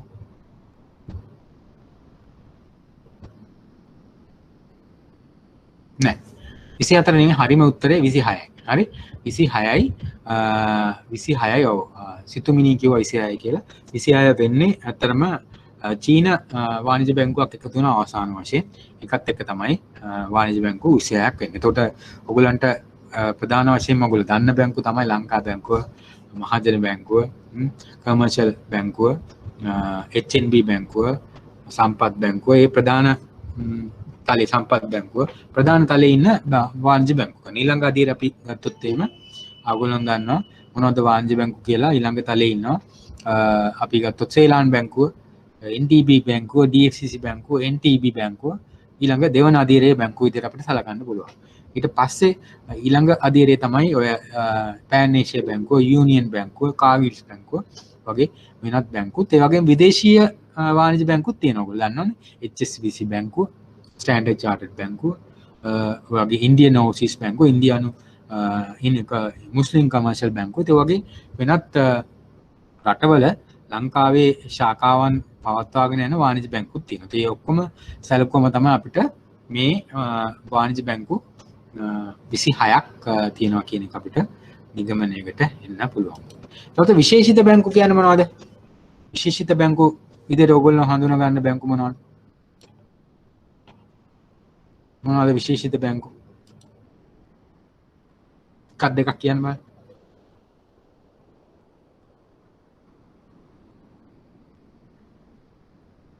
NSB බැංකුව, ජාතික ඉතිරි කිරීමේ බැංකුව, ගොඩක් RDB ඒවා සංවර්ධන බැංකු නේද? එතකොට HDFC. මේවා විශේෂිත කාරණයක් අරමුණක් රජයේ සමානට වෙන්න පුළුවන් විශේෂිත කාරණයක් අරබයා තමයි මේ බැංකු බිහිලා තියෙන්නේ. මේ මොනවද? ඉතිරි කිරීමේ බැංකුව නම් විශේෂයෙන්ම ඉතිරි කිරීම රට තුළ ඉතිරි කිරීම ප්‍රවර්ධනය කිරීම සහ අවශ්‍ය කරන ඉතිරි කිරීම ඒ එක්රැස් කරන විශේෂිත බැංකුවක් විදිහට තමයි අපිට ඒක හඳුන්වා ගන්න පුළුවන්. අපි ගත්තොත් HDFC බැංකුව Housing and Development Finance Corporation කියන එක HDFC බැංකුව නිවාස සංවර්ධනය සඳහා තමයි මේ බැංකුව බිහි වෙලා තියෙන එකත් විශේෂිත කාරණයක්. අපි ගත්තොත් එහෙම RDB බැංකුව Regional Development Bank ඒක ප්‍රාදේශීය සංවර්ධන බැංකුව කියලා අපි කියනවා. ඒවා ගොඩක් වෙලාවට සංවර්ධනය පදනම් කරගත්ත බැංකු. ඒ වගේම ඉස්සරම් තිබුණා අපි DFCC NDB කියන බැංකු දෙක ඒවත් ජාතික සංවර්ධනය පදනම් කරගෙන බිහි වෙච්ච බැංකු. දැන් නම් ඒවා ප්‍රධාන වශයෙන්ම වාණිජ බැංකු විදියට තමයි ක්‍රියාත්මක වෙන්නේ. ඒවා තමයි අපි විශේෂිත බැංකු කියන්නේ මොනවද කියලාත් අපි යම්කිසි අවබෝධයක් ලබා ගන්නවා. ඊට පස්සේ ශ්‍රී ලංකාවේ මහා බැංකුවේ ලියාපදිංචි මූල්‍ය සමාගම් ඒවා ගොඩාක් තියෙනවා. මම හිතන්නේ ඒ වගේ දැන් මම හිතන්නේ මහා බැංකුවත් මේ පිළිබඳව ඉතාමත් සුපරීක්ෂාකාරීව ක්‍රියා කටයුතු යොදනවා. මම හිතන්නේ ගොඩක් රජයේ යම්කිසි නියාමනයකට රජයේ උපදෙස් මම හිතන්නේ ගොඩක් ලැබුණා මේ විදිහට ලියාපදිංචි මූල්‍ය සමාගම් නියාමනය අර බැංකුව වගේම වැඩි සීරියස් කරන්න කියලා. මොකද හේතුව පහුගිය කාලේ ඔයගොල්ලෝ දකින්න නැති යම් යම් ලියාපදිංචි මූල්‍ය ආයතන කඩා වැටීමක් සිදු වුණා. ඒ පිළිබඳව මහා බැංකුව ක්‍රියාත්මක වීම පිළිබඳව යම් ගැටලුකාරී තත්ත්වයන් ඇති වුණා. ඒ තත්ත්වය මගහරවා ගැනීමට මම හිතන්නේ රජෙත් ලොකු උනන්දුවක් තියෙනවා. පහුගිය කාලේ ඔයගොල්ලෝ දන්න ද ෆිනෑන්ස් ආයතනය, ETI ආයතනය මම හිතන්නේ අධ්‍යක්ෂක මණ්ඩලයට මම හිතන්නේ ඒගොල්ලන්ට නඩු කටයුතු ආරම්භ වෙලා තියෙන ඒගොල්ලන්ගේ මේ බැංකු නියමනකාරයම කළමනාකරණය නොකිරීම සම්බන්ධයෙන් ඒගොල්ලෝ වරදකරුවන් විදියට යම් ඒ නීතිමය ක්‍රියාමාර්ගය උතන. ඉතින් මේ නියාමනය අනිවාර්යයෙන්ම මොකද මහ ජනතාවේ තැන්පතු මේ හරහා ණය මුදල් වලදී පරිවර්තනය වෙන්නේ. එතකොට ණය මුදල් ලබා ගන්නවා නම් ඒ නියමාකාර නියාමනය සිදුවේ යුතුයි කියන එක තමයි මම හිතන්නේ රජෙත් ඉහළ නිලධාරීන්ගෙත් තර්කය වෙලා තියෙන්නේ. ඊට අපි බලමු මොනවද අපේ තියෙන වාණිජ්‍ය බැංකුවක ප්‍රධාන සේවාවන් මොනවද කියන එක අපි මූලික හැඳින්වීමක් කරා. අපි බලමු මොනවද වාණිජ්‍ය බැංකුවක තියෙන ප්‍රධාන ලක්ෂණ මොනවද? අපි මොකකින්ද අපි වාණිජ්‍ය බැංකුවක් කියලා හඳුනාගන්නේ කියන එක තමයි අපිට මේකදී සාකච්ඡාවට භාජනය කරන්න පුළුවන් වෙන්නේ. එතකොට ඔයගොල්ලන් කාට හරි කියන්න පුළුවන්ද වාණිජ්‍ය බැංකුවක් අනිත් බැංකුව වලින් වෙනස් කරගන්න පුළුවන් ප්‍රධානම කාරණය මොකක්ද? වාණිජ්‍ය බැංකුවක් අනිත් බැංකුව වලින් වෙනස් කරලා අපිට හඳුනාගත හැකි ප්‍රධානම කාරණේ කුමක්ද? right, very good. ජංගම ගිණුම් අපිට ජංගම ගිණුම් current account very good ගොඩක් හොඳයි. ජංගම ගිණුම් ආරම්භ කිරීම සහ පවත්වාගෙන යාම හැකියාව තියෙන්නේ වාණිජ්‍ය බැංකුව වලට විතරයි. ඉතින් මේ වගේ සාකච්ඡාවකදී අපිට මේ ඕගොල්ලන්ට තවත් පරිබාහිරව වැදගත් වෙන කාරණා කීපයකුත් මතක් කරගෙන ගියා නම් හොඳයි කියලා හිතුණා. වාණිජ්‍ය බැංකුවක ජංගම ගිණුමක් ආරම්භ කරන්න එයාට යම්කිසි ඒ ජංගම ගිණුමක් ආරම්භ කිරීමට යම්කිසි ව්‍යාපාරික කටයුත්තකට ඒ අවශ්‍ය කරන නැත්නම් තමන්ගේ පර්සනල් නැත්නම් පුද්ගලික මූල්‍ය කටයුතු වලට හරි ඒ අවශ්‍යතාවය යම් ආකාරයකට කළමනාකාරතුමාට හේතු වෙන ආකාරයට ඒ කටයුතු ඉල්ලීමක් කර යුතු වෙනවා. නැත්නම් නිකන් හැම එක්කෙනාටම ජංගම ගිණුම් දෙන්නේ නැහැ. මොකද ඒක යම්කිසි ආකාරයක ගැටලුකාරී තත්ත්වයක් වෙන්න පුළුවන්. මොකද ජංගම ගිණුමක මේ අපි චෙක් පතක් කියන්නේ බැංකුවේ සන්නායමයත් පිළිබඳවත් යම්කිසි දේවල් අපිට හිතා ගන්න පුළුවන්. අපි ගත්තොත් එහෙම ඒකදී ව්‍යාපාර ලෝකයේදී ව්‍යාපාරිකයන් අතර අපි හිතමු එක බැංකුවක නමක් මම මේ කියන්නේ ඒ බැංකුව ගැනම හිතලා නෙමෙයි. අපි HNB බැංකුවක කියමුකෝ. ඒගොල්ලන්ගේ ගිණුමක ගිණුම් තියෙන චෙක් පතක් දැම්මම අනිවාර්යයෙන්ම පාස් වෙනවනේ. හරි. ඒවා අගරු වෙන්නේ නැත්තම් නැත්තම් රිටර්න් වෙන්නේ නැත්තම් ඒ කියන්නේ හොඳ ව්‍යාපාරිකයන් බලලා නම් ඒගොල්ලෝ තියලා තියෙන්නේ ඒ හොඳ මූල්‍ය කළමනාකරණයක් මුදල් ප්‍රවාහය පාලනය කරන ගන්නා කන්දුකරුවන්ට නම් දීලා තියෙන්නේ ව්‍යාපාරික අවශ්‍යතාවයන්ට නම් දීලා තියෙන්නේ හොඳට බලලා නම් දීලා තියෙන්නේ ඒගොල්ලන්ගේ චෙක් රිටර්න් වෙන්නේ නැහැ. ඒතර ව්‍යාපාරික ඒ ව්‍යාපාරික කණ්ඩායම් අතර මේ බැංකුවේ චෙක් එක දුන්නම අපිට රිටර්න් වෙන්නේ නැහැ නියම බැංකුවක් කියලා. ඒතර එතනම අර ඒ කීර්ති නාමය ගොඩ නැගෙනවා. ඉතින් ඒක පිළිබඳවත් ජංගම ගිණුම් අර සේවිංස් account වගේ මම හිතන්නේ බහුලව ඕපන් වෙන්නේ නැත්තේ ඒකයි. මොකද යම්කිසි බැංකුව තුලම යම් ක්‍රමවේදයක් තියෙනවා බැංකුවක ජංගම ගිණුමක් ඕපන් කරන්න. ගොඩක් වෙලාවට අපි කියනවා ඉන්ට්‍රොඩක්ෂන් එකක් ඕනේ කියලා නේද? එතකොට යම්කිසි ජංගම ගිණුමක් බැංකුවේ තියෙන කෙනෙක් හරි නැත්නම් යම්කිසි පුලුව පිරිගත් පුද්ගලෙක් අපි හිතමු වෙනත් වෘත්තිමය ඒ වෙන්න පුළුවන් JP කෙනෙක් වෙන්න පුළුවන් නේද? ඒ වගේ යම් ඒ පිළිබඳව යම් සුසුකම් ලාභී කණ්ඩායම් අපිට හඳුන්වා දීමක් කරන්න ඕනේ ජංගම ගිණුමක් පවත්වාගෙන යන්න. මේකේ එකට හේතුව තමයි යම් අකටයුතු වෙන්න පුළුවන්. ඒ පිළිබඳව යම් රැකවරණයක් ලබා ගැනීම තමයි එකකින් අපි බලාපොරොත්තු වෙන අනිත් එක තමයි චෙක් එකක් දුන්නම චෙක් එකක් පේ වෙලා යන්න පුළුවන්. අපි නොදැනුවත් ඒතර අපිට මේ ඉන්ට්‍රොඩක්ෂන් එකත් එක්ක මේ පුද්ගලයාව ට්‍රැක් කරගැනීමේ හැකියාවක් තියෙනවා. ඉතින් මේ වගේ කාරණා කීපයක්ම බලපානවා ජංගම ගිණුමක් ආරම්භ කිරීම සම්බන්ධයෙන් වෙනත් කරුණු සම්බන්ධයෙන්. ඒ වගේම වාණිජ බැංකුවක කරන තවත් ප්‍රධාන කාර්යයක් අර අපි ජංගම ගිණුමක තමයි වෙනස්කම වෙනත් වලින් හඳුනා ගන්න පුළුවන් ප්‍රධාන කාර්යය. ඊට පස්සේ අපි මහජනතාවකින් මුදල් ලබා ගැනීම මුදල් තැන්පතු ලබා ගැනීම වාණිජ බැංකුවකින් තවත් කරන කාර්යභාරයක්. ඒ වගේම විදේශ මුදල් ගනුදෙනු සම්බන්ධයෙන්ුත් යම් මහ බැංකුවේ විශේෂිත අවසරයක් මත ක්‍රියාත්මක වන කණ්ඩායමක් විදිහට විශේෂිත අවසරයක් වාණිජ බැංකුව වලට ලැබිලා තියෙනවා යම් යම් සීමා ඇතුලේ ක්‍රියාත්මක වීම සම්බන්ධ.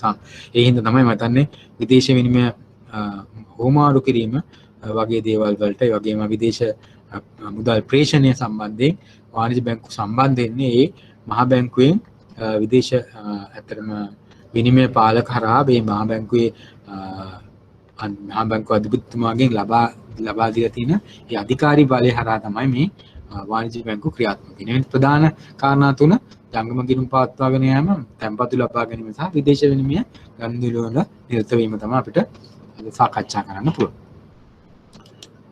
right. එතකොට වාණිජ බැංකුවේ ප්‍රධාන කාර්යභාරයන් කියලා අපි සාකච්ඡා කරුත් එහෙම ප්‍රධානම කාර්යභාරය විදිහට අපිට සාකච්ඡා කරන්න පුළුවන් ගෙවීම් පියවීම් ක්‍රියාවලියට දායක වීම. හරි. චෙක්පත් වෙන්න පුළුවන්, ණය කාඩ්පත් වෙන්න පුළුවන්, හර කාඩ්පත් වෙන්න පුළුවන්. මේ ඉලෙක්ට්‍රොනික ගෙවීම් ක්‍රමවේදයන් හරහා වාණිජ බැංකුවක් මම හිතන්නේ අපි ගත්තොත් එහෙම කරන ප්‍රධාන කාර්යයක් විදිහට අපිට සාකච්ඡා කරන්න පුළුවන් ගෙවීම් පියවීම් ක්‍රියාවලියට දායක වීම. ඉතින් මේදී චෙක්පතක් වුණොත් අපි ගත්තොත් එහෙම අපි ඔයගොල්ලන්ට පැහැදිලිවම පේනවාද පහසුව නේද? ගනුදෙනුවක් කිරීමේ පහසුව චෙක්පත් හරහා ඔයගොල්ලෝ සමහර ගනුදෙනු මිලියන ගණන් වෙන්න පුළුවන්. මිලියන 5-10. ඉතින් ඒකකොට ඒ වගේ ගනුදෙනුවක් කිරීමට මුදල් නෝට්ටු අරගෙන යන්න ගියා නම් ආරක්ෂාවේ ප්‍රශ්නකුත් වෙනවා. ඒ පිළිබඳව ඒ ප්‍රවාහනයේදී ගැටලු සාකච්ඡා තත්ත්වයක් වෙන්න පුළුවන්. ඉතින් ඒ වගේ තත්ත්වයක් නැහැ. චෙක්පතක් ආව ලිව්වා දුන්නා. ඉතින් ඒක ඇති වෙලා තියෙන්නම මම හිතන්නේ ඒ නෝට්ටු භාවිතයේදී ඇති වී තිබුණු ඒ ප්‍රශ්නයක් නිරාකරණය කිරීම තමයි මේ සොලියුෂන් එක හම්බෙලා තියෙන්නේ. මේ ඉස්සරහට යනකොට අපි මේ කරන හැම දෙයක්ම මේ මූල්‍ය පද්ධතිය හරි යම් යම් අවස්ථාවලින් ඇතිවෙච්ච ගැටලුකාරී තත්ත්වයන් නිරාකරණය කිරීමට තමයි මේ බැංකුවල ගොඩාක් ප්‍රොඩක්ට්ස් ඇන්ඩ් සර්විසස් ආවිල්ලා තියෙන්නේ. ඒ කියන්නේ යම් ගැටලුවකට සොලියුෂන් එකක් විදියට නැත්නම් යම් උත්තරයක් විදියට තමයි මේවා විසඳුම් විදියට තමයි මේවා ඇවිල්ලා තියෙන්නේ. ඒතකොට ඒ විසඳුම් ගනුදෙනුකරුවන්ට ආකර්ෂණීය වුණා නම් ඒවා ටක් ගාලා ගනුදෙනුකරුවන් ඒවා වැළඳ ගන්නවා. ඒකත් හරහා ව්‍යාපාර ඒ ව්‍යාපාරය දියුණු වෙනවා. ඒතකොට ඒකේ පළවෙනියෙන් හඳුන්වා දීපු කට්ටියට නැත්නම් පයනියර්ස්ලට ලොකු ඇඩ්වාන්ටේජ් එකක් තියෙනවා. අපි චෙක්පත් වලටත් එහෙමයි, ණය කාඩ්පත් වලටත් එහෙමයි, හර කාඩ්පත් වලට. ණය කාඩ්පත් වලට ඔයගලන්ට මතක නැතුණාට ඒවා හඳුන්වලා දුන්නේ නැත්නම් විදේශීය බැංකු ප්‍රධාන වශයෙන්. ස්ටෑන්ඩඩ් චාටර්ඩ් බැංකුව, HSBC බැංකුව තමයි මේ ණය කාඩ්පත් හඳුන්වලා දුන්නේ. තාමත් ඒගොල්ලන්ට ලොකු ණය කාඩ්පත් සම්බන්ධයෙන් ඒකේ වෙළඳපොළ කොටසෙන් ලොකු ප්‍රමාණයක් ඒගොල්ලන්ට තියෙන ඒ පහසුකම් ලබා දීම, ඒ පිළිබඳව ක්‍රියාත්මක වීමේ ඒ කලින් ක්‍රියාත්මක වීමේ ඒ ආවාසය ඒගොල්ලන්ට තවමත් තියෙනවා. ඒකට ප්‍රධාන මෙතනදී අපිට වැදගත් වෙන්නේ ගෙවීම් පියවීම් ක්‍රියාවලියට දායක වීම තමයි අපිට බැංකුවේ ප්‍රධාන කාර්යයක් විදිහට සලකන්න පුළුවන්. ඊට පස්සේ අපිට තවත් සලකන්න පුළුවන් කාරණයක් තමයි අතරමැදි ක්‍රියාවලිය. ඒතකොට අතරමැදි ක්‍රියාවලිය කියලා අපි මොකක්ද අපි සලකන්නේ?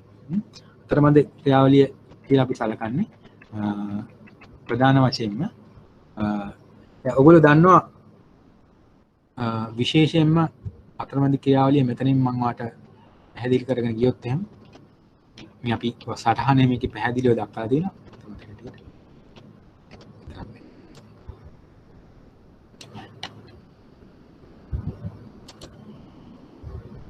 මෙහිදී අපි විශේෂයෙන්ම සාකච්ඡාවකට භාජනය කරන්නේ අපි වෙළඳපොළ තුල ගොඩාක් කණ්ඩායම් ඉන්නවා අතිරික්ත මුදල් තියෙන. තමන් ගාව මුදල් ඇතිතරම් මුදල් තමන්ගේ පාරිභෝජනයට අමතරව අතිරික්ත මුදල් තියෙන කණ්ඩායම් ඉන්නවා. අපි ඒ වලට කියනවා මේ අපි සමාජයේ ඉන්නවා. තැන්පතු අපි ඔයගොල්ලෝ සේවිංස් account නැත්නම් ඩිපොසිට්ස් හොයාගෙන යන්නේ ඒගොල්ලෝ ගාවටනේ බැංකුවට නේද? එතකොට ඒගොල්ලන්ට අපි කියනවා අතිරික්ත ඒකක කියලා. හරි? අතිරික්තක මේ වෙළඳ පොලේ තියෙන අතිරික්තක ඒකක. එතකොට ඒ වගේම කණ්ඩායමක් ඉන්නවා තව මේ විශාල ප්‍රමාණයෙන් තමන්ගේ ව්‍යාපාර කටයුතු කරන්න මුදල් අවශ්‍යතාවය තියෙන තවත් කණ්ඩායමක් ඉන්නවා. හරි?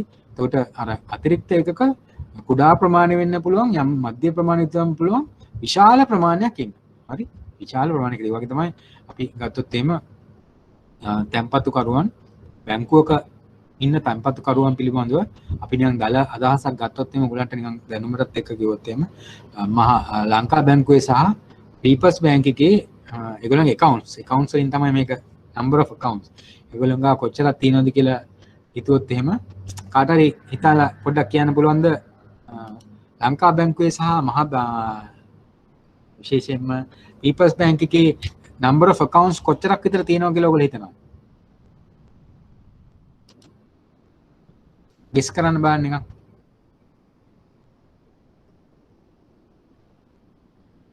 ලංකා බැංකුවේ සහ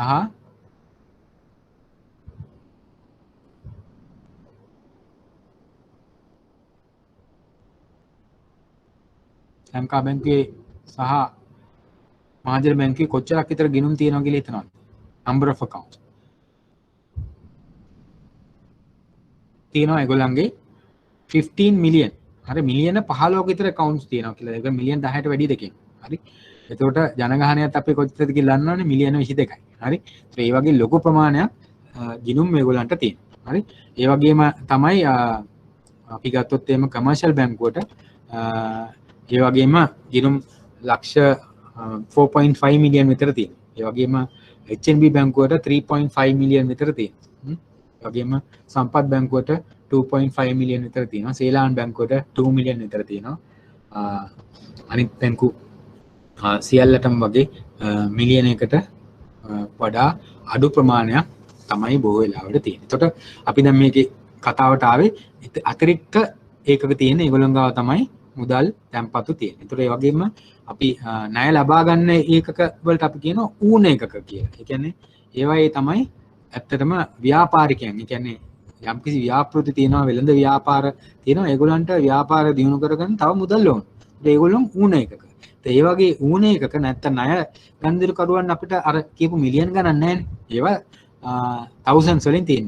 100,000 වෙන්න පුළුවන් 200,000 වෙන්න පුළුවන්. වගේ thousands වලින් තියෙන. අර වගේ මිලියන් ගණන් වලින් එන්නේ අතිරික්ත එකක. පේනවනේ. ඒතකොට වෙළඳ පොලේ අතිරික්ත කියන්නේ තැන්පත් කරුවන්ගේ ප්‍රමාණය ගත්තොත් වැඩි. ඌන එකක ඒගොල්ලන්ට විශාල ප්‍රමාණයක් මුදල් ඕනේ. නමුත් අතිරික්ත එකක ගාව තියෙන්න පුළුවන් ලක්ෂයක් වෙන්න පුළුවන් ලක්ෂ දෙකක් වෙන්න පුළුවන් 4-5 ලොකු ගණන් තියෙන්න පුළුවන් පොඩි ප්‍රමාණයකට විශාල වශයෙන් පොඩි තැන්පතු තමයි තියෙන්නේ. අපි small ticket deposits කියලා ඒගොල්ලන්ට කියන්නේ. ඉතින් නමුත් ණය ගත්තොත් එහෙම ඒකෙත් එහෙමයි යම්කිසි වැඩි ප්‍රමාණයක් තියෙන්නේ පොඩි ණය ප්‍රමාණයන්. නමුත් විශාල බිලියන් ගණන් වන අවශ්‍ය කරන ඌන එකකිනුත් ඒවා වෙන්න පුළුවන්. අපි ඉස්සෙල්ලා කතා කරපු අර කෝපරේට් බැංකින් වගේ ඌන එකක තියෙන්න පුළුවන්. ඒතර මේ දෙක අතර අතරමැදි ක්‍රියාවලිය කියලා කියන්නේ මේ ඌන අතිරික්ත ඒකකවල සිට මේ ඌන ඒකක දක්වා මුදල් ගලා යාමට කටයුතු සංවිධානය කිරීම තමයි මේ අතරමැදි ක්‍රියාවලිය කියලා කියන්නේ. එතකොට බැංකුව තමයි එතනදී අතරමැදි ක්‍රියාවලියට සම්බන්ධ වෙන්නේ. එතකොට අපි ගත්තොත් එහෙම ඔයගොල්ලෝ දන්නවා අපි තව චුට්ටකින් මේ පිළිබඳ විභාග ප්‍රශ්නකුත් සාකච්ඡා කරන්න. එතකොට තව දුරටත් ඔයගොල්ලන්ට පැහැදිලි වෙයි.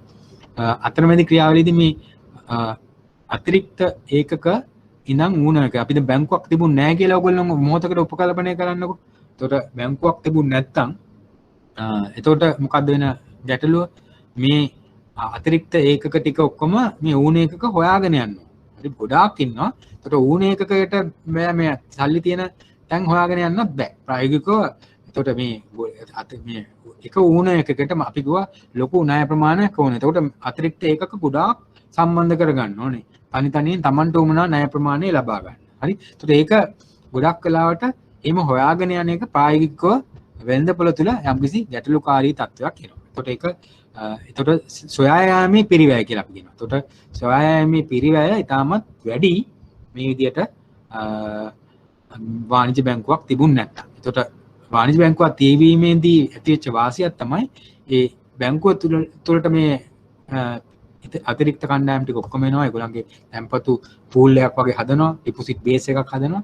ඒව පාවිච්චි කරලා ණය ලබා දීමේ අතරමැදි කාර්යාවලී ණය උමනා කට්ටියත් බැංකුවට එනවා. ඒගොල්ලන්ට ණය ලබා දීමේ හැකියාව තියෙනවා. හරි. ඒතකොට ඒක ඒ හමුවීම නැත්නම් සිදු කරන්න පුළුවන් බැංකුවකට. ඒ වගේම මේ අවදානම් කළමනාකරණයේදී අවදානම් විශේෂාංගීකරණයකට යටත් කරලා බැංකුවකට පුළුවන් ණය ලබා දීමේ කටයුත්තේ යෙදෙන්න. ඔයගලන්ට කිව්වොත් එහෙම ණය ලබා දීමේ විවිධ ප්‍රොඩක්ට්ස් අපි සාකච්ඡා කරානේ. අපි ණය ලබා දෙනවා එක ණය ප්‍රොඩක්ට් එකක් අපි පළවෙනියම ගත්තම කිසිම අවදානමක් නැති ණය වර්ගය තමයි කෑෂ්බැක් ෆැසිලිටි. ණය ලබා දුන්නොත් අපි ගාව සල්ලි තියෙනවා. අපි ඒකිනුත් 90යි දෙනවා. හරි. අපේ පොලිය ගෙවා ගන්න බැරුව යා හිර වුණොත් එහෙම යම් කිසි ආකාරයකට අපිට පුළුවන් ඒක අප්ලිෆ්ට් කරලා අපේ ණය මුදලයි පොලියයි ඔක්කොම සෙටල් කරගන්න. එතකොට මේක තැන්පත් කරුවන්ගේ මුදල අවදානමකට ලක් වෙන්නේ නැහැ. එතකොට එයාට පුළුවන් එතකොට බැංකුව අවදානම්කාරී ගනුදෙනුකරුවක් නෝ ආ තැන්පතුවක් දාන්න එතකොට නම් ණයක් දෙන්නම් කියලා තමයි කියන්නේ. ඊපස්සේ හවුසින් ලෝන් එකක නම් අපි ගාව ප්‍රොපර්ටි එකක් තියෙනවා. එතකොට ඒක හරියට ගෙවා අපි සැලරි අපි ගාවට එවන්න ඕනේ. ඒ කොන්දේසි මත තමයි අපි ණය දෙන්නේ. යාව හොඳට ඉවැලුවේට් කරලා අපි ණයක් දෙනවා. පුද්ගලික ණයක් දෙනවා නම් හොඳ කම්පැනි එකක දෙයා වැඩ කරන්නේ, රජයේ රස්සාවක්ද කරන්නේ, රැකියාව ස්ථිර රැකියාවක්ද කරන්නේ, කොච්චර කාලයක් වැඩ කරලාද, පඩිය කීයද, ඩිපෙන්ඩන්ස්ලා කීයද, ඔය වගේ ගොඩාක් කාරණා හොයලා තමයි පුද්ගලික ණයක් දෙන්නේ.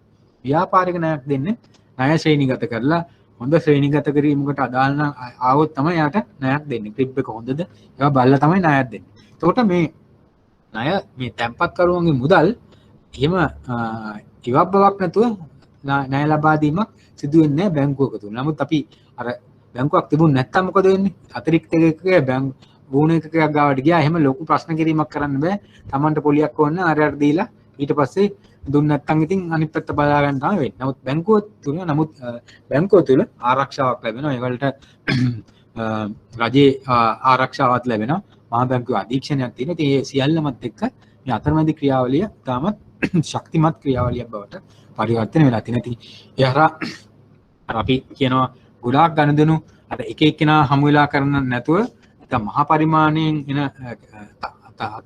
අතිරික්ත කරුවන් මහා ලොකු ප්‍රමාණයක් තියෙනවා. ඒ වගේම ණයකරුවන් සම්බන්ධ කිරීමත් ඒගොල්ලන් විශාල ප්‍රමාණයේ ණයකරුවන් සම්බන්ධ කිරීම නිකන් අර අපි කියනවා economies of scale අනුකූලතාවය පරිමාණීය අනුකූලතාවය කියලා අපි කියන්නේ කර සිංහලෙන්. ඒක ගත්තොත් එහෙම අර එක ඩිපොසිට් එකක් ගන්න යන වියදම ඉතාමත් අඩුයි. එතකොට අපිට මේක ව්‍යාපාරයක් මම කියන්නේ ව්‍යාපාරයක් විදිහට මේක කරන පැත්ත කියලා. එතකොට ඒ පැත්තෙන් ගත්තත් මේක බැංකුවක් විදිහට ස්ථාපිත වීම අතරමැදි ක්‍රියාවලිය තාමත් වැදගත් වෙනවා.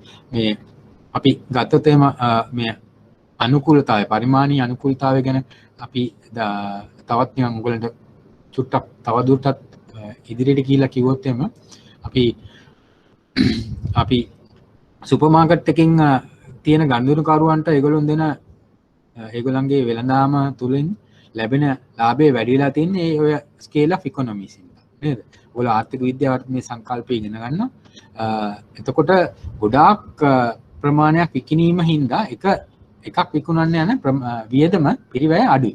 එතකොට ඒ හරහා ඒ ආයතනයට ලැබෙන වාසිය වැඩි. ඒක මම ඔයගලන්ට සුපර් මාකට් එකේ උදාහරණ දැක්ක. එතකොට මේක අපි වාණිජ බැංකු කරනේදී ඒක අල්ලන්න බැරි දෙයක් නේ. ඔයගලන්ට හිතා ගන්න ටිකක් අමාරුයි.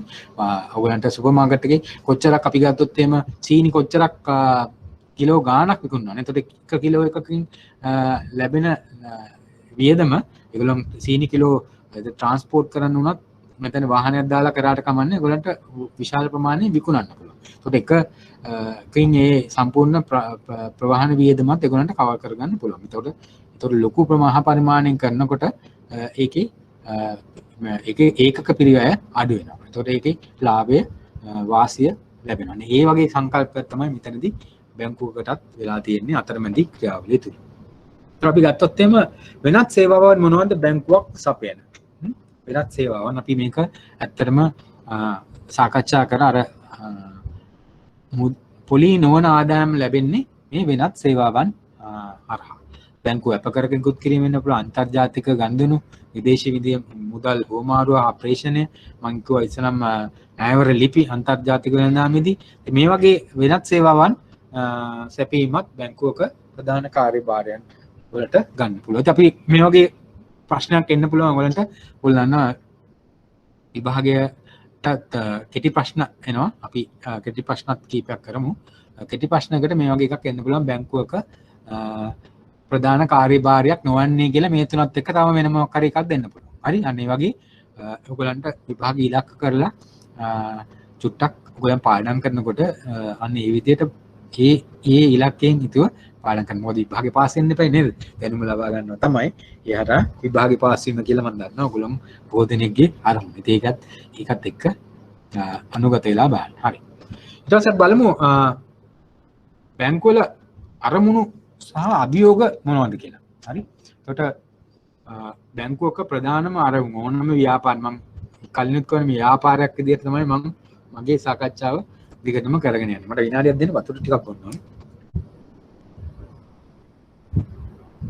ප්‍රසන්ටේෂන් එක පේනවද කියලා මට කවුරු හරි කියන්න පුළුවන්ද? දැන් මම පෙන්නනවා ආපහු. පේනවද?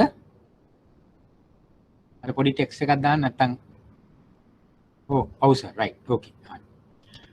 හරි. එතකොට බැංකුවල අරමුණු සහ අභියෝග ගැන සාකච්ඡා කරන ප්‍රධානම අරමුණ තමයි ආයෝජකයන්ට අගය වර්ධනය කිරීම. අපි ෂෙයා හෝල්ඩර් වැලියු කියලා කියන්නේ. හරි. කියන්නේ අපේ බැංකුවේ යම්කිසි ආයෝජනයක් කරනවා කොටස්කරුවන් ඉන්නවා. ඒතකොට ඒගොල්ලන්ගේ ලාභය ප්‍රශස්ත මට්ටම පවත්වාගෙන යාම තුලින් ආයෝජකයන්ට යම් ප්‍රතිලාභයක් ලබා දීම, යම් ප්‍රශස්ත ප්‍රතිලාභයක් ලබා දීම සහ එහි අගය දීර්ඝ කාලීනව දිගින් දිගටම වර්ධනය කිරීම තමයි ප්‍රධානම අරමුණ. හරි. ඒතර මේ ලාභයේ ප්‍රශස්ත මට්ටමක පවත්වගෙන යනකොට ඔයගොල්ලන්ට වෙන වෙන බාධා කීපයක් තියෙනවා. මම කිව්වා ප්‍රධාන පටන් ගන්නකොටම අපි මේ ලාභයේ ප්‍රශස්ත මට්ටමකට ගැනීමේදී අපිට අවදානම් කීපයක් තියෙනවා. මේ ලලිත් ගොඩක් වෙලාවට මේ කරන්න ඇත්තේ මේ අවදානම් කළමනාකරණය කර ගැනීමේ ක්‍රමවේදයන් ඔයගලන්ට ඒකට අදාළ තොරතුරු ඔයගලන්ට ලබා දෙන්නේ නැති කොහොමද අවදානම් කියන්නේ මොකක්ද කියලා පැහැදිලි කරන්නේ නැති, ඒක කළමනාකරගෙන ගන්න කොහොමද කියලා කියන්නේ නැති, ඒක එහෙම කළමනාකරණය කරගන්න මහ බැංකුව සහ බාසල් වගේ ආයතනත් එක්ක එකතු වෙලා ඒ නියාමනය තුලින් කොහොමද කළමනාකරණය කරන්න නීති රාමුව සකස් කරලා තියෙන්නේ කොහොමද කියන එක පැහැදිලි කරන්නේ නැති. එතකොට මේ සියල්ලම තියෙන්නේ මේ අවදානම් කළමනාකරණය කරන්නේ ලාභයේ ප්‍රශස්ත මට්ටමක පවත්වා ගන්න. අපි උදේ සාකච්ඡා කරා මොනවද තියෙන අවදානම් කියලා. ණය අවදානම, පොලි අවදානම, ඒ වගේම දර්ශීල අවදානම සහ මෙහෙයුම් අවදානම. එතකොට ණය අවදානම අපි උදාහරණයක් ගමුකෝ. නිකන් ණය අවදානම කාට හරි නිකන් පොඩි ටෙක්ස්ට් එකක් දාලා හරි කියන්න පුළුවන්ද කොහොමද අපිට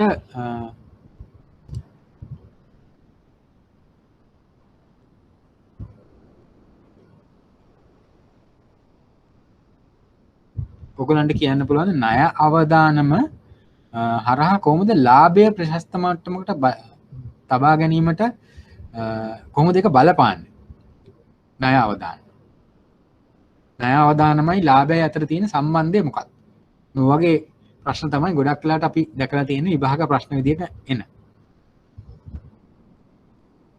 කාට හරි මියුට් අන්මියුට් කරලා උත්තර දෙන්න පුළුවන් නම් එහෙම චූටි උත්තරයක් දෙන්න පුළුවන් නම් ඒත් එක්ක kita බලමුකෝ.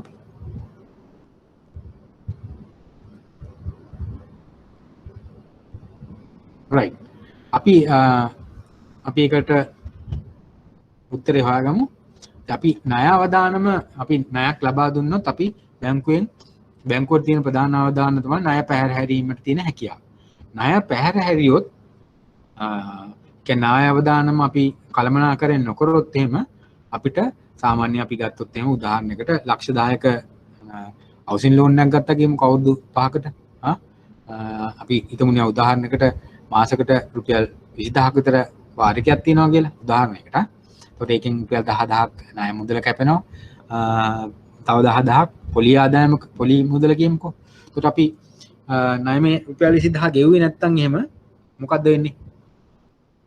ණය පැහැරීම සිදු වුණොත් එහෙම අපිට අපේ ඒකෙන් බලාපොරොත්තු වෙන අපේක්ෂිත පොලි ආදායම ලැබෙන්නේ නැහැ. ඒක එතකොට අපිට ලාභය ලබා ගැනීමට අපිට ආදායම අහිමි වීම හරහා අපිට අලාභයක් සිදු වෙනවා. ඒක දිගින් දිගටම ණය ගෙවීම පැහැර හැරියොත් එහෙම අපි කියනවා අක්‍රීය ණයක් බවට පරිවර්තනය වෙනවා කියලා නේද?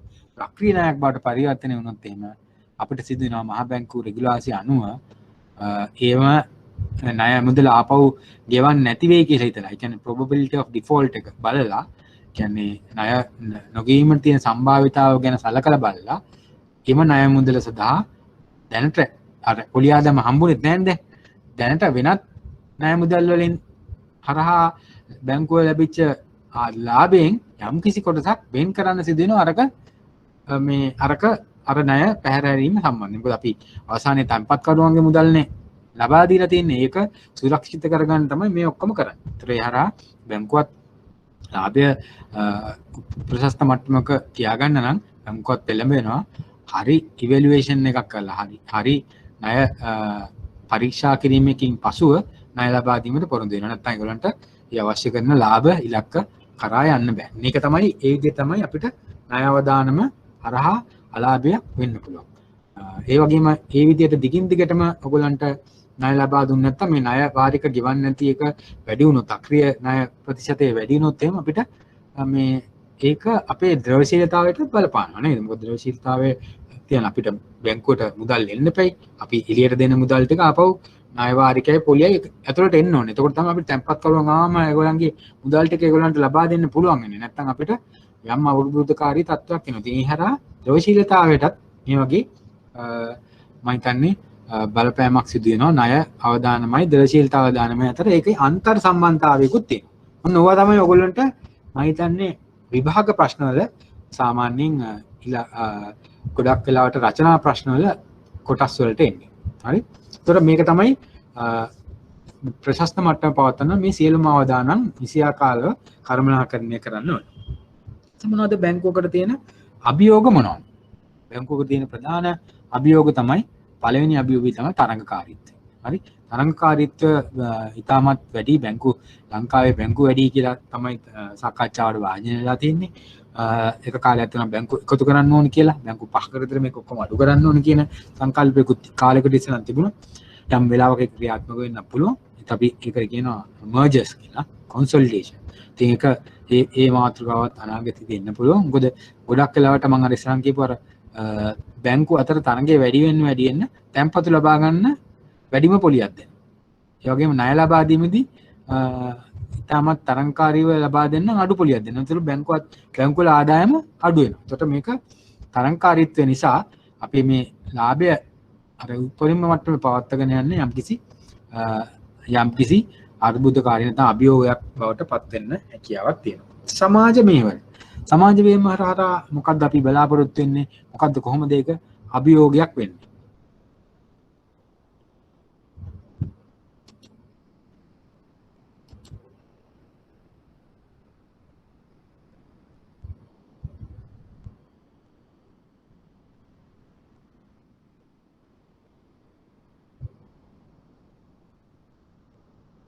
සමාජ මෙහෙවර කොහොමද අභියෝගයක් වෙන්නේ?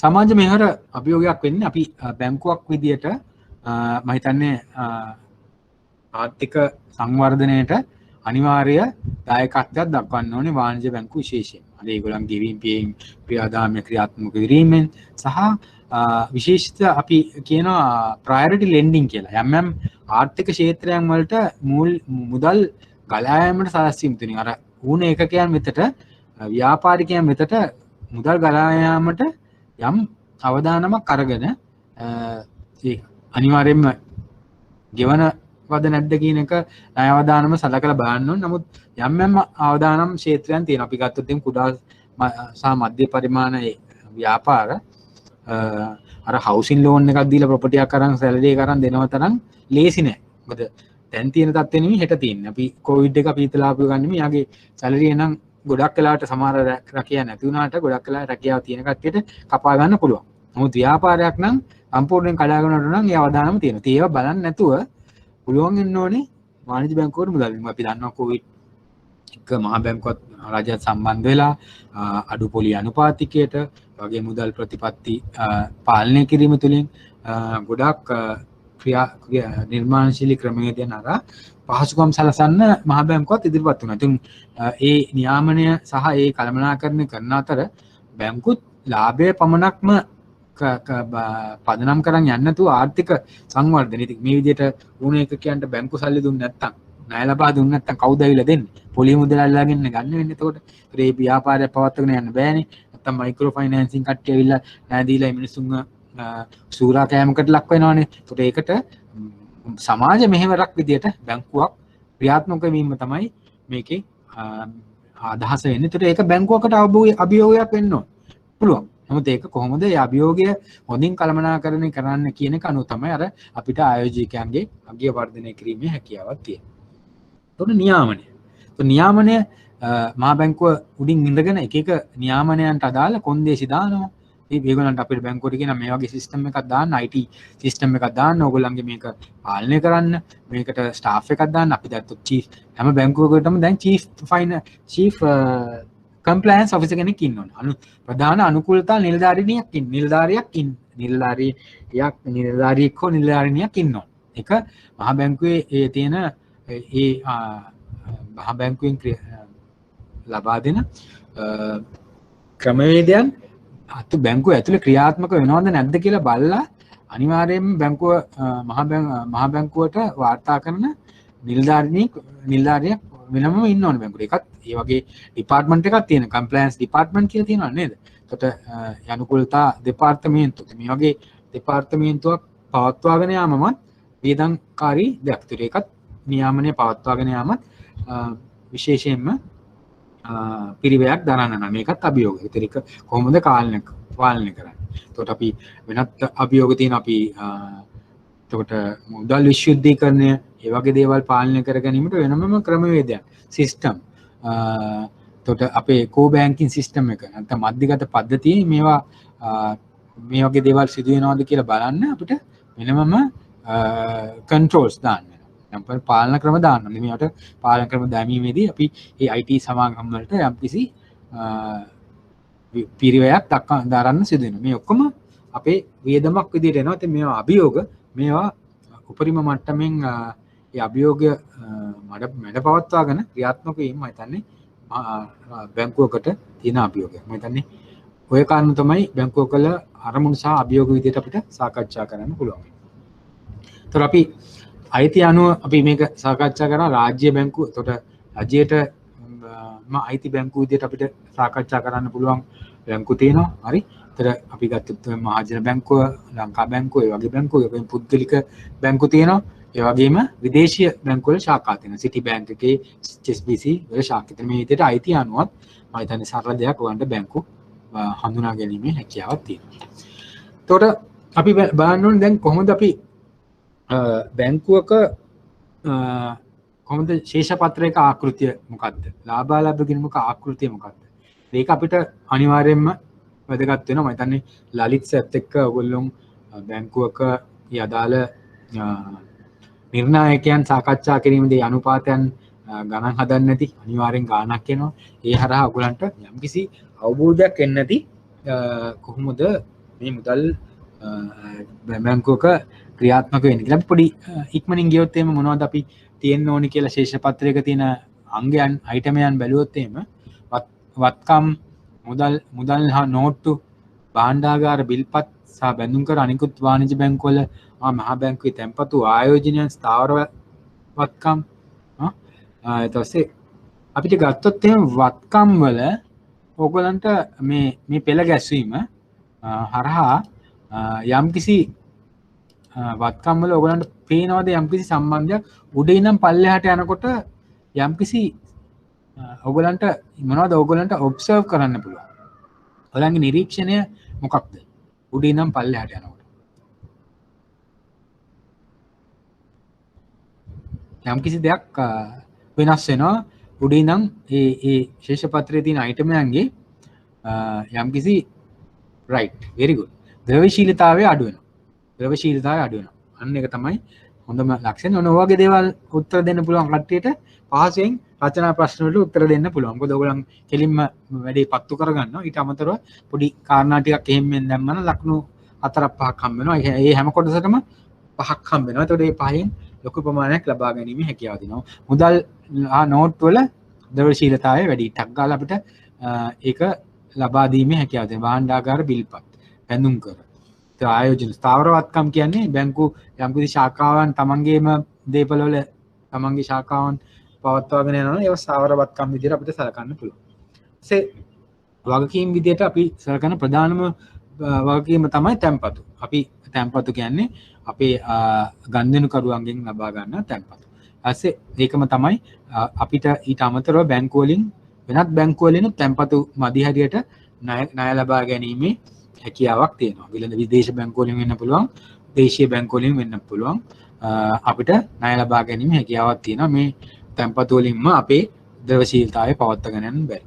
හරි. අනිකුත් ණය අපි ගෝ අන්තර් බැංකු වෙළඳ පොලින් උනත් ණය ලබා ගැනීමේ හැකියාවක් තියෙනවා. මේ වගේ ණය තියෙනවා. ඒතර මේවා තමයි වගකීම්. ප්‍රධාන වගකීම් යටතේම තමයි ඔයගොල්ලෝ දාන ශීර්ෂ පත්‍රයක් ගත්තොත් ප්‍රාග්ධනයත් එක්තරා වගකීමක්. ඒතර කොටස් හිමියන්ගේ කොටස් වල වටිනාකම. රඳවාගත් ලාභය. හරි. ඒතර සංචිතයන්. ඒතර වෙනත් සංචිත තියෙන්න පුළුවන් රිසර්ව්ස් කියලා අපි කියනවා. මේ වගේ සංචිතයන් තබා ගැනීමේ හැකියාවක් තියෙනවා. දැන් අපිට කාට හරි කියන්න පුළුවන්ද අපි මෙතන සාකච්ඡා කරපු හින්දාම කාට හරි කියන්න පුළුවන්ද වාණිජ්‍ය බැංකුවක් ලංකාවේ දැනට පවත්වාගෙන යාමට නම් ආරම්භ කිරීමට නම් ලංකාවේ කොපමණ අවම ප්‍රාග්ධනයක් එම බැංකුවට එම ආයතනයේ තිබිය යුතුද?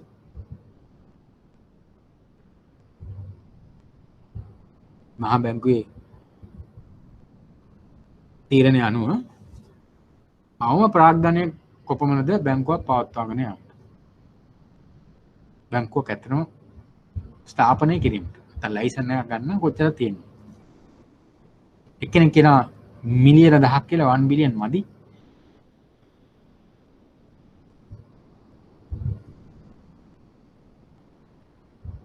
right. හරි උත්තරේ තමයි බිලියන 20ක් තියෙනවා. හරි. බිලියන 20ක් රුපියල් බිලියන 20ක්වත් තියෙන්න ඕනේ ලංකාවේ බැංකුවක් පවත්වාගෙන යන්න. මොකද ඒකට තුව කොටස් හිමියන්ගේ අපිට තැන්පත්කරුවන්ගේ යම් ඔයගොල්ලෝ ඉගෙන ගන්න නැති අවදානම් තියෙනවා. ඒතකොට මේ අවදානම් වලට ලක් වුණොත් එහෙම තැන්පත්කරුවන්ගේ මුදල් වල අවදානම් ලක් වුණොත් එහෙම කොටස්කරුවන්ගේ මේ මුදල් ඒ ප්‍රාග්ධනයෙන් අපිට අවශෝෂණය කරගන්න පුළුවන් ඒ අලාභය. ඒතර ඒ සඳහා තමයි මම හිතන්නේ ගොඩක් වෙලාවට අපි ඒ ප්‍රාග්ධනය තබා ගන්න. ඉතින් ප්‍රාග්ධනය තබා ගැනීමේ අවම ප්‍රාග්ධනය අප්‍රාග්ධනය තබා ගැනීමේ අවශ්‍යතාවයන් පිළිබඳව දීර්ඝ සාකච්ඡාවක් ඔයගොල්ලෝ ලලිත් සර්ත් එක කරන්න ඇති කියලා මම විශ්වාස කරනවා. එතකොට අපි ලාභාලාභ ඉනම ගත්තොත් එහෙම බැංකුවක ඔයගලන්ට ඇනුවල් රිපෝට් එකක බලන්න පුළුවන්. මම ඉස්සෙල්ලා කිව්වා වගේ ලාභාලාභ ගිණුමක ප්‍රොෆිට් ඇන්ඩ් ලොස් නැත්නම් ෆයිනෑන්ෂල් පර්ෆෝමන්ස් කියන අංශය යටතේ පොලි ආදායම තමයි මුලට එන්නේ. ඊට පස්සේ පොලි වියදම් අපි තැන්පත් කරුවන්ට දෙන පොලි වියදම සහ අනිකුත් ණය වලට දරන පොලි වියදම් ඒ ටික අඩු කරාම සුද්ධ පොලි ආදායම කියලා අපිට තව අයිටම් එකක් එනවා. මේ දෙකේ වෙනස. ඊට පස්සේ වෙනත් ආදායම් අපි කිව්වේ ගාස්තු ආදායම් කියලා. මේ ගාස්තු ආදායම් ලොකු ප්‍රමාණයක් විශාල ප්‍රමාණයක් වෙනවා නවීන බැංකුකරණය හරහා. එතකොට මේක ගාස්තු ආදායම් බිලියන ගාණක් දක්වා වෙනවා. එතකොට මේ ගාස්තු ආදායම් ගැලුවොත් එහෙම මේ අර පල්ලෙහා තියෙන සුද්ධ ලාභය අලාභය බවට පරිවර්තනය වෙන්නත් පුළුවන්. දැන් වර්තමානයේ තියෙන බැංකු වල ඔයගලන්ට හැකියාවක් තියෙනවා නම් බැංකු කීපයක එම ඇනුවල් රිපෝට් අරගෙන මේක මම කියන එක ඇත්තද නැත්තද කියලා ඔයගලන්ට බලන්නත් පුළුවන්. right? එතකොට වෙනත් ආදායම් වල තමයි මේ ගාස්තු ආදායම් තියෙන්නේ. එතකොට මෙහෙයුම් වියදම් වල මොනවද මෙහෙයුම් වියදම් වල ඔයගොල්ලෝ හිතන විදියට ප්‍රධානම වියදම් කාණ්ඩේ මොකද්ද මෙහෙයුම් වියදම් වල තියෙන්නේ?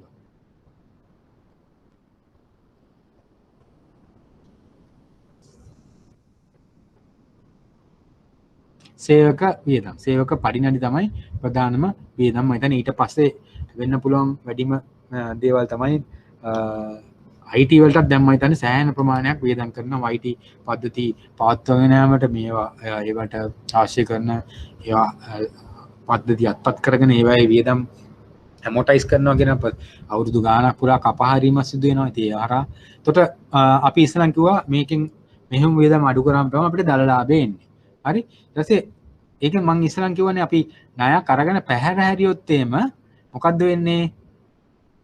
පොල් සහ අඩමාන ණය සඳහා වෙන් කිරීමක් සිදු වෙනවා. අපි දැන් එක ණයක් මේ අක්‍රීය ණයක් බවට පත් ණය අක්‍රීය ණය බවට පත් වුණොත් එහෙම අපේ තියෙන ප්‍රොෆිට් එකෙන් තමයි මේ කියන්නේ. අන්න ඕක තමයි ඔයගලන්ට අවබෝධ කරගන්න ඕනේ. එතකොට අපේ තියෙන ණය කලඹ ඉතාමත් ආරක්ෂාකාරී අවදානම් වලට ලක් වෙන්නේ නැති ණය ලබා දීමට අපේ ණය ලබා දීමේ ක්‍රමවේදය දියුණු තත්වයක තියෙන්න ඕනේ. එම නැත්නම් ඒක අපි බැංකුවේ ලාභයෙන් කැපී යනවා නම් ඒක ඉතාමත් ලොකු අපරාධයක්. ඒ වගේ වෙනත් වෙන් කිරීම් තියෙන්න පුළුවන්. එතකොට වෙනත් වෙන් කිරීම් විදිහට සලකන්න පුළුවන් අපි බැංකුවක ආයෝජනයන් සිදු කිරීමේදී අපි ණයවල ආයෝජනය කරනවා. තැන්පත් ගනුදෙනුකරුවන් ණය ගන්නවා කියන්නේ අපි ඒ ගනුදෙනුකරුවන් වල ආයෝජනය කරනවා. ඊට අමතරව අපි කරන තවත් ආයෝජන තමයි වෙනද රාජ්‍ය සුරකම් වල ආයෝජන කරන භාණ්ඩාගාර බිල්පත් භාණ්ඩාගාර බැඳුම් කර ඒවයින් අපිට ඇති අනිවාර්යයෙන්ම මහා බැංකුවේ නිර්දේශන් හින්දම අපේ ලික්විඩිටි නැත්නම් ද්‍රව්‍යශීලතා අනුපාතය පවත්වාගෙන යාමට අපි ආයෝජනය කරන්න ඕනේ. ඊට අමතරව වෙනත් ආයෝජන තවත් සර්ප්ලස් කැපිටල් තියෙනවා නම් ඒ පුළුවන් බැංකු වලට ආයෝජනය කරන්න. වෙනත් බැංකු වල ආයෝජනය කිරීමේ හැකියාවක් තියෙනවා. වෙනත් බැංකු වල හරි කොළඹ කොටස් වෙළඳපොලේ ව්‍යාපදිංචි නැත්නම් ලිස්ටඩ් ස්ටොක්ස් වලත් ආයෝජනය කිරීමේ හැකියාවක්. එතකොට අපි තුමු දැන් උදාහරණයකට අපි කමර්ෂල් බැංකුවේ ආයෝජනය කරලා තියෙනවා නම් ගොඩක් වෙලාට බැංකු වලට මේ සිද්ධිය වුණා. එතකොට ෂෙයා එක අපි තුමු අරගෙන තියෙන්නේ කාලයකට ඉස්සෙල්ලා රුපියල් 50ට නම් මේ බැංකුවේ ෂෙයාර් එක රුපියල් 40ට අඩු වුණොත් එහෙම ඒකේ වටිනාකම අඩුවීමක් සිදු වෙනවා. ඒ වගේ වෙනත් වෙන් කිරීම කරන් සිදු වෙනවා. ඒ ආයෝජනයන් වල අගයන් පහළ වැටුණොත් එහෙම ඒකට අදාළ වෙන් කිරීම සිදු කරන්න වෙනවා. හරි. ඊට පස්සේ ඒවා ටික ඔක්කොම අයින් කරලා පස්සේ බදු ගෙවන්න ඕනේ, අපි වැට් ගෙවන්න ඕනේ, ආදායම් බදු ගෙවන්න ඕනේ.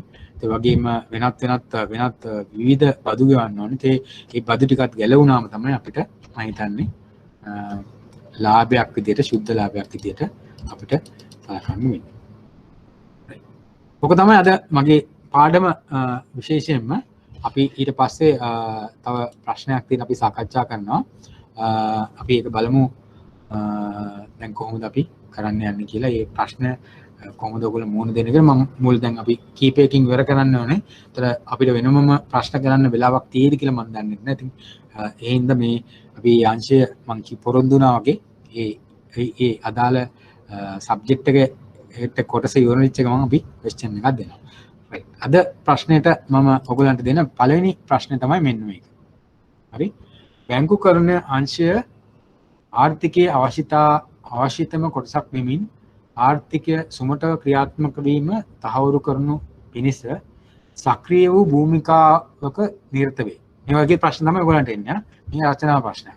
එසේ වුවද බැංකුකරණ ව්‍යාපාරයට ආවේනික වූ ඇතැම් අවදානම් පවතින හේයින් නියාමන මැදිහත් වීම අවශ්‍ය වේ. ආර්ථිකය තුළ වාණිජික බැංකුවල භූමිකාව සහ එහි වැදගත්කම පැහැදිලි කරන්න. හරි. ආර්ථික ක්‍රමය තුළ මෙම භූමිකාවන්හි නිරත වීමේදී බැංකු පරිණත පරිණාමයන්හි maturity transformation නිරත වේ. පරිණත පරිණාමය යනු කුමක්ද? එම ක්‍රියාවලිය නිසා බැංකුවල ද්‍රවශීලතා අවදානම පැන නගිනීමේ කවර අන්දමකටද?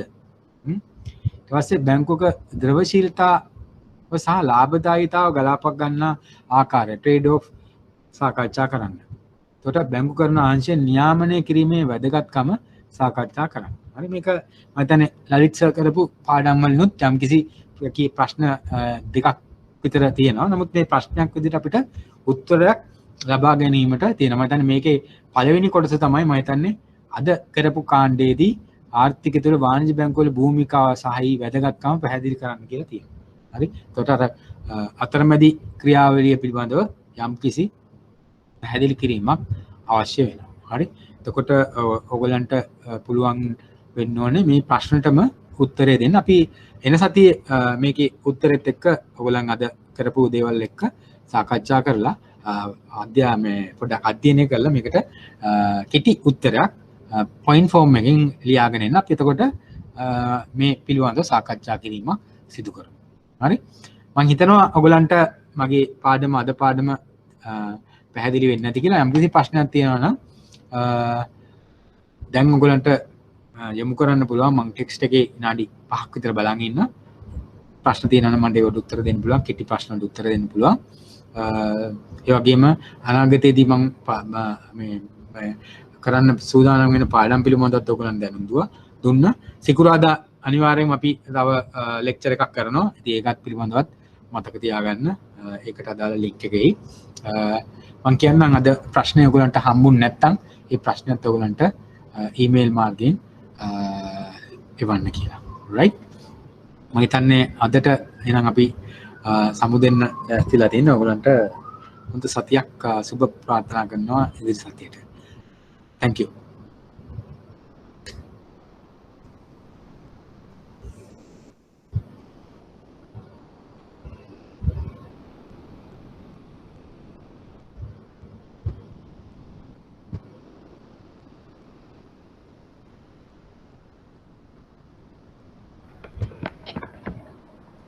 කොහොමද වර්ක් කරන්නේ?